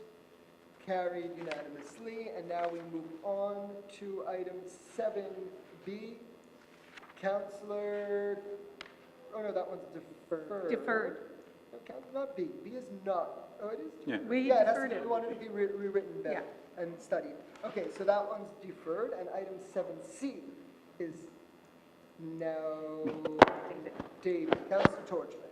Thank you, Mr. Mayor. Be it resolved that the Côte Saint-Luc City Council approves the appointment of Leanna Black as the permanent library clerk effective September 23rd, 2018.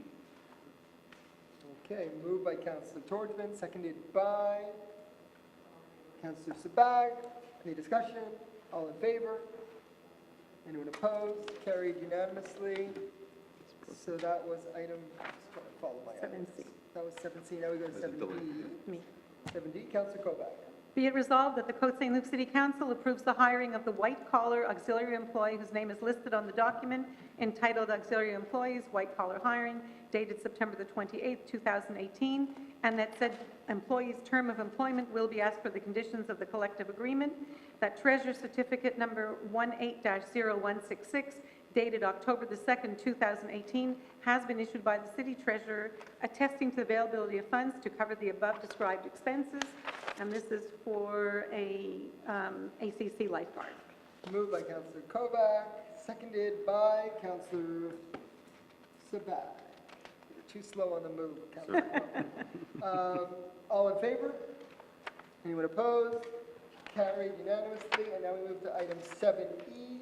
Counselor Burgu. Yes, thank you, Mr. Mayor. Be it resolved, the Côte Saint-Luc Council approves the extension of the student mandate for those employees whose names are listed in the document entitled 2018 Students Extension of Mandate dated September 17th, 2018, and that said employee's term of employment will be as per the respective dates indicated on the aforementioned list, that the treasurer's certificate has been issued attesting to the availability of funds to cover the described expenses. This covers 2 students in the legal or One city in legal, clerk. one legal and one HR. One legal and one HR. Moved by Counselor Burgu, seconded by Counselor Kovac. All in favor? Anyone opposed? Carried, and we move on to item 8. And we're very pleased with their performance. 8A, Counselor Cohen. 8A, Counselor Cohen. It's the dates for the meetings.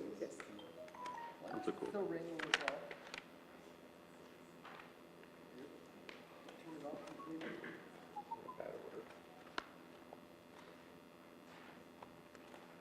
Counselor Cohen. Page 242. No, are you talking about the 260? The dates of the meetings. Oh, I didn't have that on my list that I was doing. Yeah. 242. I had the other, I had the. Okay, I'll do it. Let Counselor Kovac. Council Kovac, I didn't have that on my list. Be it sorry. resolved that the council hereby authorizes to hold its regular monthly sittings for the 2019 calendar year as set out in the sitting schedule annexed herewith as Annex A to form an integral part of the minutes. Moved by Counselor Kovac, seconded by Counselor Sabag. Any discussion? These are the council dates officially for the year, January through December. Generally, you know, it's the second Monday, but due to certain holidays, sometimes they're changing in certain months to respect those holidays. Moved and seconded, all in favor? Anyone opposed? Carried unanimously, and now we move to item 8B, Counselor Torchman, 8B. Thank you, Mr. Mayor. Que le règlement 2517 intitulé Règlement relatif à la circulation des camions et des véhicules outils soit et est par la présente adopté. Read it in English? Shall we read it? You want to speak on it first? I don't know if you want me to read in English as well. Oh, it doesn't matter. Is there a seconder also? Seconded by Right here. Counselor Sabag. Any discussion? Counselor Torchman. So this bylaw is going to limit heavy vehicles to just Côte Saint-Luc Road, other than deliveries and the such on more local roads. So it's a positive move. This is a truck route. This our official truck route, and now is Côte Saint-Luc Road. It is not cabinet. Not north of that. And not fleet. Not Deliveries. only Côte Saint-Luc Road. If they're doing a local delivery, they're allowed. Well, then there should be ticketed. Moved and seconded. All in favor? Anyone opposed? Carried unanimously. Now we move to item 8C. Councillor Coe. Yes, Mr. Mayor, I so move that bylaw 2519, entitled Bylaw to Fix the Remuneration of the Mayor and Members of Council, be and is hereby adopted. Seconded by Councillor Kovac. Any discussion? All in favor? Anyone opposed? Passed with Councillor Torchman dissenting. It's an adjustment. Okay. You want to explain it? This was an this is the third time that it's come to council based on law, and it is an adjustment based on the new rules, which require that we used to have a tax exemption on 30% of our salary, which was for expenses, and now there's a new law that the government is going to be taxing that. Federally and provincially? No, only Federally. federal. They're going to be taxing it, so our treasurer did a calculation to determine how we can maintain our net. So the adjustment is so that we should receive approximately the same net revenue. So next item. Okay, item 8D. Councillor Burku. 8D? Okay. Yes. So be it resolved that, this is a long one. Côte Saint-Luc Council hereby ratifies the granting of the extension of an irrevocable letter of credit for 1 full year until September 25th, 2019, under the same terms and conditions in order to secure the completion of the construction of the mixed-use building located within Zone HM6. And under the same terms and conditions would refer to the conditions which were attached to the first letter of credit, which was adopted on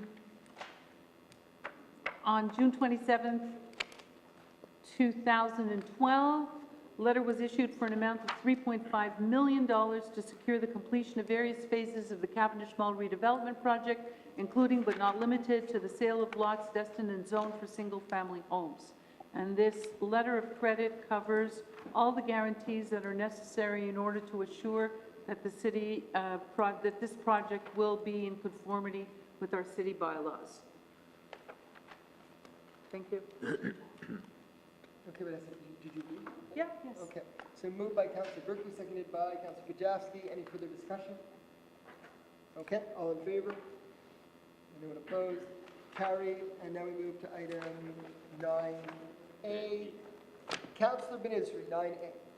Merci, Monsieur le maire. Est résolu que le conseil municipal, par la présente, octroie un contrat à Corporation Normes Internationales Incorporée pour l'achat de 60 poubelles compartimentées à 2 voies pour la somme de 46 075 $ plus les taxes applicables.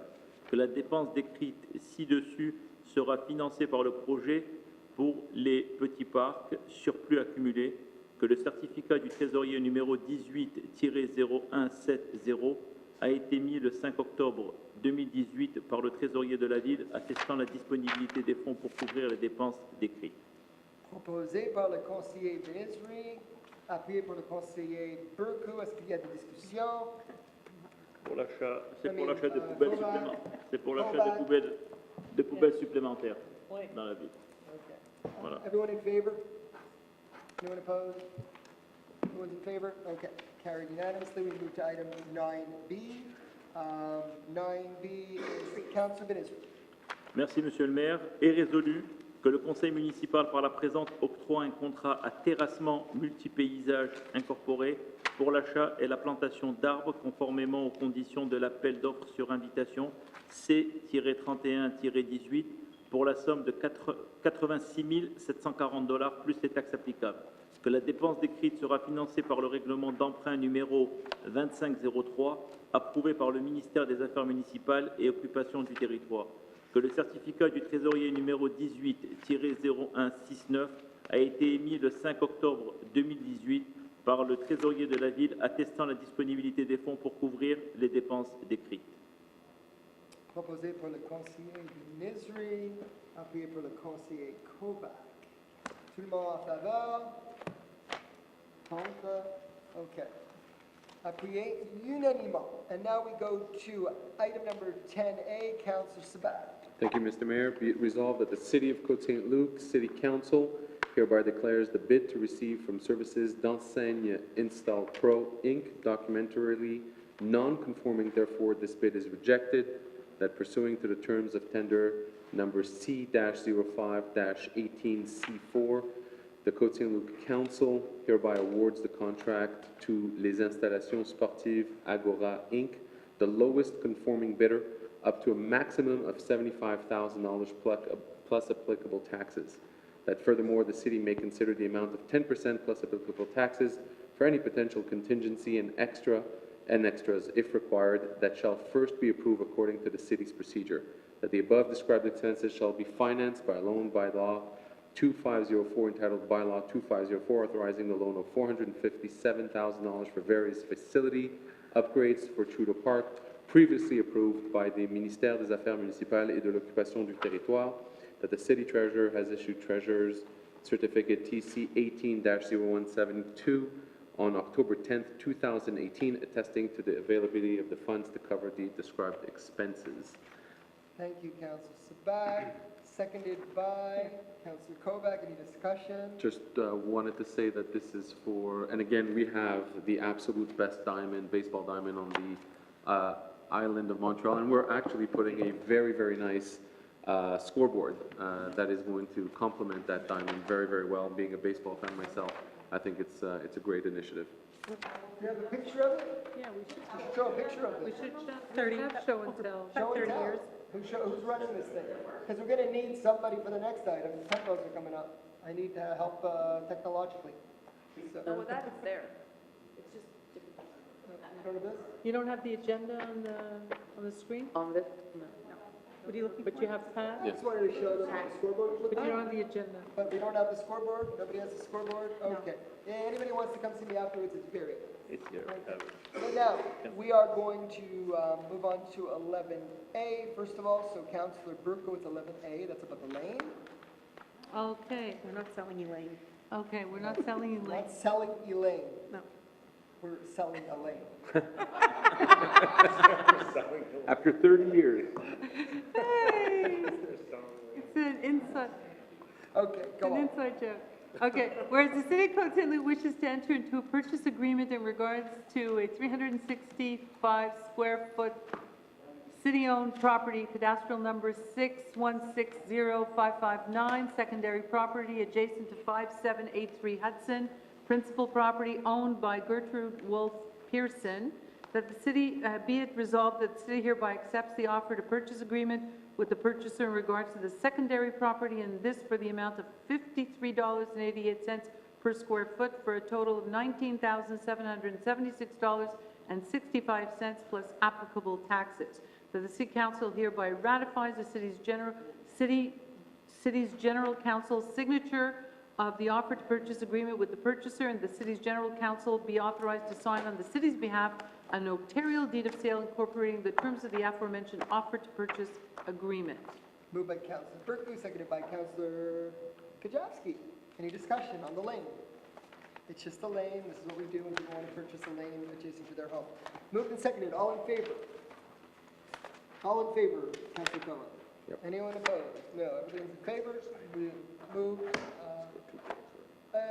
unanimously, and now we need some technological support here for item 11B. Could you put that map onto the screen, please? So although we are deferring 11B or C, I'd like to take this time to explain where we're at, and I need the map. So this is an interesting map. So, well, I know what it looks like, so I don't have to look at it. So all the gray areas are areas where no one came to sign. We didn't get signatures. We didn't get 12 signatures in those zones. We might have gotten a couple, but we certainly didn't get 12. In the areas that are red, the red areas, we received, you can see the red? The red? There's, Mr. Overman, there's a print right there. The red is where we received 12 signatures. Now, according to the law, Mitch, you want to give it to according to the law, when you present a bylaw of this nature and you receive 12 signatures, that means there's a petition for a request for a register to hold a referendum, and the people that are allowed to vote in that referendum would be the individuals in the zone, the red zone, and the individuals in the contiguous zones, which are the green. So because council has decided to move forward on the bylaw in the gray zone and take back the bylaw, withdraw the bylaw in the red zone, there we have to withdraw it in the green zones too, because that's just the law. So we have a choice to either withdraw the entire bylaw or withdraw it in the zones where there were people who signed a petition, as well as those contiguous zones. But as I said before, for those people that live in the red or the green zones, we will be going back to them individually, making sure that every household has an opportunity to explain why they're in favor or opposed and for what reasons. They'll be given the options of they're totally against them, they don't maybe like them, but they won't oppose them, or they want them. Or they may, as was mentioned by Maître Kopnik, suggest conditions. So we're going to listen to everybody with respect to what they feel about tempos in those zones, but it's not going to happen this winter. So this winter, the bylaw that will be going forward in 2 weeks will deal with the gray zones. And there will be a second question period after the end of this agenda, which is very short, as we're almost there, so you can ask any questions on it. But I just want to be very clear that we did not receive sufficient signatures. You needed 12 in a zone in anything that's gray. And we did receive in the red, but not in the green. But by law, the green people are affected when the red sign because they're contiguous zones. So anybody living on a green street or a red street will not be getting a tempo this year, but who knows where we'll be going forward. But the gray people, the people living in the gray area, it's funny that it's the gray area, they could have picked another color. But the people living in the gray area will, there'll be a bylaw being presented in 2 weeks. And that will be presented at, we decided a time, so let me announce that now. That is at 7 o'clock on October the 29th. Mr. Compton. 7 o'clock on October the 29th. We're having a special meeting to pass the bylaw on tempos in the gray zone. And now we move on to item 12.1A. Deferred, which is the Abraham de Sola building. So hang on, Mr. Mayor, items 11B and items 11C are both deferred, correct? To 7 p.m. Okay, 7 p.m. on October 29th, we said? October the 29th. Okay, so there'll be a special meeting on that night. Yes. Correct. And now we move on to item 12.1A, which is deferred, which is the based on the request of Councillor Sabag on behalf of his constituents. As already discussed during question period, there'll be a special meeting with the developer, the councillor, urban planning members, and residents on that issue of the building at 6801 Abraham de Sola. So we move to item 12.1B, Councillor Burku. Leger? 70, Leger. 353. Côte Saint-Luc Road, 7171 Oh, Côte sorry, Saint-Luc Road. sorry. Okay, so 1 second. So this is the B'nai B'rith building. Be it resolved that the site planning and architectural integration programs received August 31st, 2018, showing the installation of 2 new illuminated channel letter signs on the front canopy and one on the corner of the upper part of the side wall of the building situated at 7171 Côte Saint-Luc Road, prepared by Signalisation SAIC, following the Planning Advisory Committee meeting of August 7, 2018, be approved according to the provisions of Chapter 14 of Bylaw 2217 of the City of Côte Saint-Luc. And basically what this looks like now is Eric and Naomi Bissell. Hello, Nadia? Chateau B'nai B'rith. That's going to be the language that you're going to see on the side of the building. And on the front, it's going to say Chateau B'nai B'rith, I believe. Very nice. Okay. Beautiful. It's very nice. And if you drive by that building, it's looking really good. It's basically done, and it's beautiful. Moved by Councillor Burku, seconded by Councillor Kovac. Any further discussion? All in favor? Carried unanimously. And we move to item minor exemptions, 12.2. Councillor Burku, Yes. item A. Okay, so I'll read this one French just for fun. Conformément aux dispositions du règlement G18-005, qu'une demande de dérogation mineure concernant une propriété localisée au 5723 Léger soit et par les présentes approuvée, le tout tel que plus amplement décrit ci-dessous. La demande vise à permettre pour une habitation unifamiliale jumelée existante construite en 1958 sous le permis numéro 476 d'être localisée à 6,2 pieds de la ligne de terrain du côté sud-est au lieu de la marge de recul latérale minimum requise de 6,5 pieds. Le tout nonobstant les dispositions du règlement de zonage numéro 2217 annexe B, zone RU-21. So this is a minor exemption, basically allowing property to be 6.2 feet from the lot line instead of 6.5 feet. Moved by Councillor Burku, seconded by Councillor Kovac. Any other discussion? All in favor? Anyone opposed? Carried. And now we move, item 12.2B, Major Schechter, is deferred as well to November 12th, public council meeting. I didn't mention that on the other item. The deferral of item A in 12.1 and B in 12.2 is to the public council meeting of November 12th for Abraham de Sola. Now we move to item 12.2C. Councillor Burku. Yes, so this is the same thing with regard to the installation of the Benebrith sign, but a little more detailed. Minor exemption. And the first one was the approval of the sign, now we're giving the minor exemption. Okay. Then in accordance with the provisions of bylaw G18-005, the request for a minor exemption regarding the property located at 7171 Côte Saint-Luc being is hereby approved. The whole in accordance is more amply delineated hereunder. The request is in order to allow for a multifamily dwelling with specific complementary uses.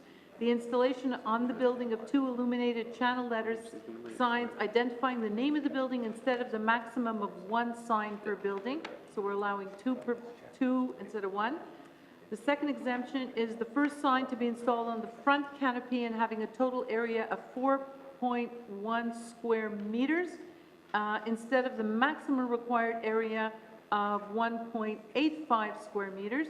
And the third exemption is for the second sign to be installed at the front corner of the side wall of the last floor level of the building and having a total area of 9.1 square meters instead of the maximum required of 1.85 square meters. Since it's very high up, it has to be that big in order to be seen.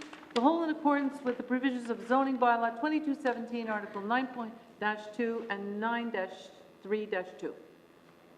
Moved by Councillor Burke, seconded by Councillor Kovac. Any discussion? All in favor? Carried unanimously, and we move on to item D. Councillor Burke.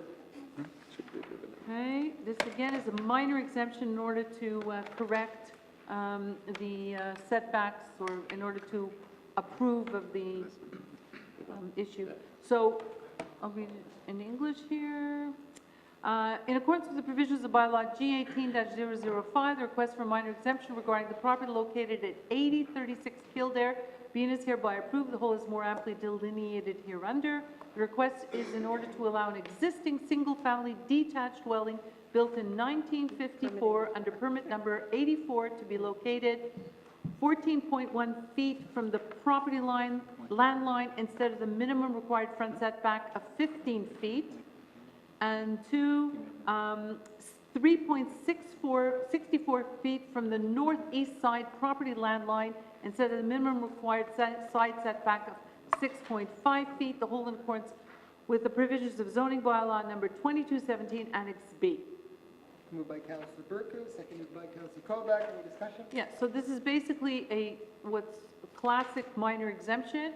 It's just, we're just approving or, ratifying the setback of 14 feet instead of 15 feet. And so it's obviously meant to allow the owner to transact the property if so required. Thank you. So moved and seconded. All in favor? Anyone opposed? Carried unanimously. And now we move to the final item for voting, which is item 12. Councillor Kovac. Thank you, Mr. Mayor. Be it resolved that Council takes the following stance in view of any agglomeration council meetings to be held in November 2018 as follows: to authorize the mayor or his duly authorized replacement to make any decisions he deems necessary and in the best interest of the city of Côte Saint-Luc and its residents regarding the items on the agenda of the agglomeration council meetings to be held in November 2018, based on the information to be presented during those meetings. Moved by Councillor Kovac, seconded by Councillor Sabag. Any discussion? All in favor? Anyone opposed? Carried unanimously. And now we move on to any other business. Second question period. Just come up to the mic. First person up gets to speak. Okay, let the gentleman, Mr. Oberman, and then Mr. Cobb. Two things on the zoning for, the bylaw pertaining to the truck vehicles. Hampstead Service Yard, facing the Côte Saint-Luc section where they come in, they're constantly bringing their vehicles through Abraham de Sola Street, going down Van Randall. That is Côte Saint-Luc. Are you going to police them from? So it's the Hampstead public vehicles. Yeah, public vehicles. Their public works yards at the corner. I know where it is. So they go through there. Constantly. Well, they can't go to Côte Saint-Luc Road to get there. It's not my problem. Go through Hampstead like they make us do. You can't good turn neighbors. left and come down Hampstead. Go down to. Hey, you guys are going to No, make. but I'm asking you the question. They go through your area to get where? Absolutely. No, to get where and for what reasons? I don't know if it's good. Go someplace, obviously. I'm just wondering why they need to go anywhere outside of No, they Hampstead. do. I see them, they're coming from the old, the arena, I still call it the arena, their workshop, and they're turning up the street. What we'll do, because we want to maintain good relationships with Hampstead, we'll have our city manager ask and get more information. I should be seeing him tomorrow morning. Good, so we'll ask and find out why, and we'll find out if they could, whenever possible, not use Côte Saint-Luc Road. Now, I'd like to know how many people in that zone on David Lewis Street voted for it. Well, it's only the people that are opposed, and Yeah, how many people were it's opposed? it's generally about 12, but we can get you the petitions. They can see the So petitions. 12 people can The stop petitions are public, 100 everybody can see people them? from doing something? Is this what you call democracy? Well, they can't, no, the democracy is, generally speaking, it's not the 12 people that stop. There's a procedure which then, sit down, relax. There's a procedure which then requires us, if we want to go further, to spend a lot of taxpayers' money and go to a referendum, and then everybody gets to vote. But we don't want to do that, because that is a waste of money in our opinion, because we're going to end up with the same result. And we're not going that route. So that's what council decides. But it's not like 12 people stopping it, it's council stopping it, based on 12 people's opinions. Okay, Mr. Cobb, or Maitre Cobb. I was just curious. Obviously, not every bylaw is dealt with the way this tempo one has. So what's the criteria whereby a bylaw that's passed or passed provisionally by city council can be subject to this petition and referendum process? Any zoning bylaw that's changing zoning follows this process. Any zoning bylaw? Any zoning bylaw has to go through this process. Okay. Yeah. Okay. Thank you. And now, I really wasn't going to speak tonight, but I'm really upset with the $75,000 you're about to spend on a scoreboard when I'm pushing for a light. You know those yellow things with a flashing light where the crosswalk is from Mark Chagall, in back of the library? There's a crosswalk. okay. Listen, this is the first time hearing about it. I asked you, you're the last one. So It's the first time I'm hearing about this. Okay. I went to see engineering and the treasurer, a few people in engineering. I went to the police department and asked them to put a cop there to give. Which corner? Not a corner. Which street? Crosswalk on Mark Chagall. Mark Chagall going outside of Leonard Cohen Lane? Leonard Cohen Lane. To the library. Right. And you know the traffic there is horrendous. The builders in this awful summer, the building next to us, there's another one going up, which I think I missed my phone saying that it's delayed. So what we're going to do, The people driving to school, driving the kids to school and rushing. The trucks in the winter time that drive like maniacs because they have to make money. There's a lot of old people in my building that can cross that crosswalk quickly. They're with walkers. Right. or with No, I got the question. I understand where it is. So what Some of we them have, over 100 years old, and somebody's gonna get killed. Okay. Also, the benches that are facing the snow dump, the 3 benches, and the flowers and the trees around them, do you know it's costing the city like about $12,000 to maintain that, for maintenance? There's guys that come there in the summertime, spend the whole day trimming the flowers. Nobody sits at those we're benches. not, listen, ever. I'm not going to mix all the issues together because we spend money in lots of different ways, like scoreboards and flowers and benches, but I'm going to talk about your request. Because all those other things council obviously feel are good expenses. But I'm going to talk about your request. Your request is to make the crosswalk coming out, I understand it, out of Leonard Cohen Lane safer. So I'm going to request that the traffic committee look into her suggestion and other suggestions at the upcoming traffic meeting to Noted. make the crosswalk on Mark Chagall from Leonard Cohen Lane safer. It could be the lights flashing, it could be other ideas, traffic calming measures, but we will put this on the agenda for the next traffic committee. The answers that I get from everyone, oh, it costs a lot of money. But council will make a decision. We'll find the money if there's a solution. How much? I was told 10,000, and then somebody brought it down to 7,000. Listen, it's not about It's like focus, as we say. It's not about the money. We'll figure it out. If there's a solution, we'll find it. If there's not, okay, so we'll look into it. We'll put it on the traffic. I'm not the traffic genius. I'm going to have I'm not the traffic genius, and I'm not in charge of traffic committee. Councillor Torchman and staff will examine your request. Mr. Senecal's here. They'll examine your request. Mr. Senecal, I spoke to Yeah, but it hasn't been examined at traffic committee yet. So thank you for bringing it up. The snow trucks in the winter. There's lots of crosswalks. That's how we work. We examine everything before we act. Thank you. Mr. Marhurst, please come forward. Good evening. Good evening. My question is regarding item number 8C this evening. It's about the increase that the council voted themselves tonight. Being taxed by the feds is not a good reason to increase the cost on taxpayers for council salaries and unaccountable and non-transparent expense accounts. When the average Joe or Jane comes out on the wrong end of tax change, we have to go and cry to the federal government that enacted that change. This council should have done the same. So my question to you is, what happens when Quebec comes knocking to tax you? Will you be giving yourselves another increase? So we're not there yet, so I can't predict. I'd have to go to council and get all their opinions. We're not going to do that around this public forum. But what I can say is that we are, per capita, the second lowest paid demerged of all the demerged cities. We are the second lowest paid per capita. The taxpayers are paying, based on the increase, per capita, $9.20 per year to pay for all of our salaries, which is lower than, let's say, Montreal East, it's $70 per taxpayer. If we go to, all of them are more. TMR is $10. No, but I'm just explaining it. No, I'm answering now. So we're the second lowest per capita. It costs $9.20. And all we're doing, as I've explained previously, is adjusting our salary. I understand your opinion. I respect it. But the council has decided they want their net salaries to be the same as they have. They put in many, many hours of work. Councillor Burku on this challenge should be paid alone an extra, I don't even want to say the amounts for the time she's putting in on the Smart City Challenge. But we do it for the love of community. It's not really about the salaries. They're very low. We want to maintain our net. But I do appreciate your comments and your opinion. Well, what I'm talking to you about is the reasoning for the salary. I'm not saying that no one deserves a raise. I'm talking about the reason not a raise. Rewarding it not a raise.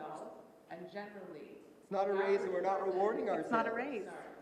The average, it is a raise for us. For you, but not for the council. Upwards of $30,000 extra per year for this. The average person does not negotiate their salaries based on net dollars. I'm not saying that any of you don't deserve a raise. I'm talking about the reason that you're awarding it to yourselves. And I'm saying that this causes another issue for us when Quebec comes knocking to tax you again on the same money. You're going to come back and you're going to say, well, Quebec is taxing us, now we want more money for this. If you would like a raise for the work that you do, which I know that everyone in the city appreciates, you say it out loud, we say, we would like to raise for the work that we do, not because you're being taxed by the federal government. Right, well, every single demerged city has done so, and we're following our colleagues, and we all are adjusting our salaries. Many of them have adjusted it more than just for taxes. Others have gave increases to their salary, so their net should be above what it's been. We're maintaining status quo, but I understand your comments, and I appreciate them. Thank you. Okay. Mr. Rittman. Very briefly, and I know you mentioned it twice, but I'd like you to really clarify in lay terms the process put forward for the bylaws. You're going to withdraw the present bylaw? No. You're going to rework the present bylaw? We are moving forward on the present bylaw for the gray zones, and we're withdrawing it for the zones that voted that So they you're don't want to reworking it. Okay, now, We're not reworking it. We're proceeding with it as written for the gray zones. for the gray zone, Yes, October 29. yes. Okay, the next point on this is, as I was discussing with the lady there and the gentleman, the contiguous zones, they're caught just by chance. They're caught just by chance. That's the And law. if someone there needs or wants a temple, or They're- even in the red zone, there are exclusions, there are exemptions. If somebody says, doctor says I need a Well, that's another issue. That still exists. so they could be allowed. Well, we're very tolerant for people with medical needs, yes. Pardon? We're very tolerant for people with medical needs. Okay.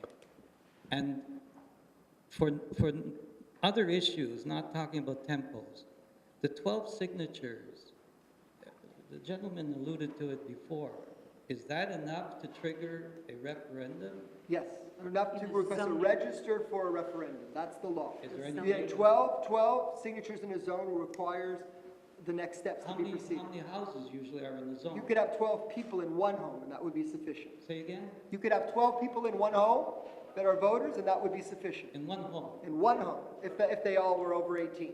12 registered 12 registered voters. And this is a provincial law? Yes. Yes. But it's only for zoning. Say It's not- again. Only for Only zoning. for zoning. Not for zone, it's only for zoning change. Okay, so if there's no further question, I'll... I move to adjourn. One more question. I don't understand. So the gray zones are allowed tempos.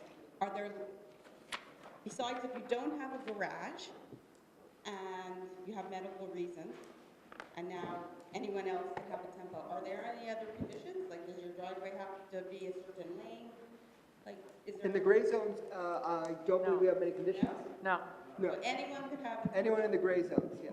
Not everybody, because you have people that have attached driveways, you're going to have I'm not issues sure. there. I don't know. And some I think the better duplexes. person to answer would be Maître Schechter, Yeah. not us. Do you have any comments on her question? The bylaw's not ready.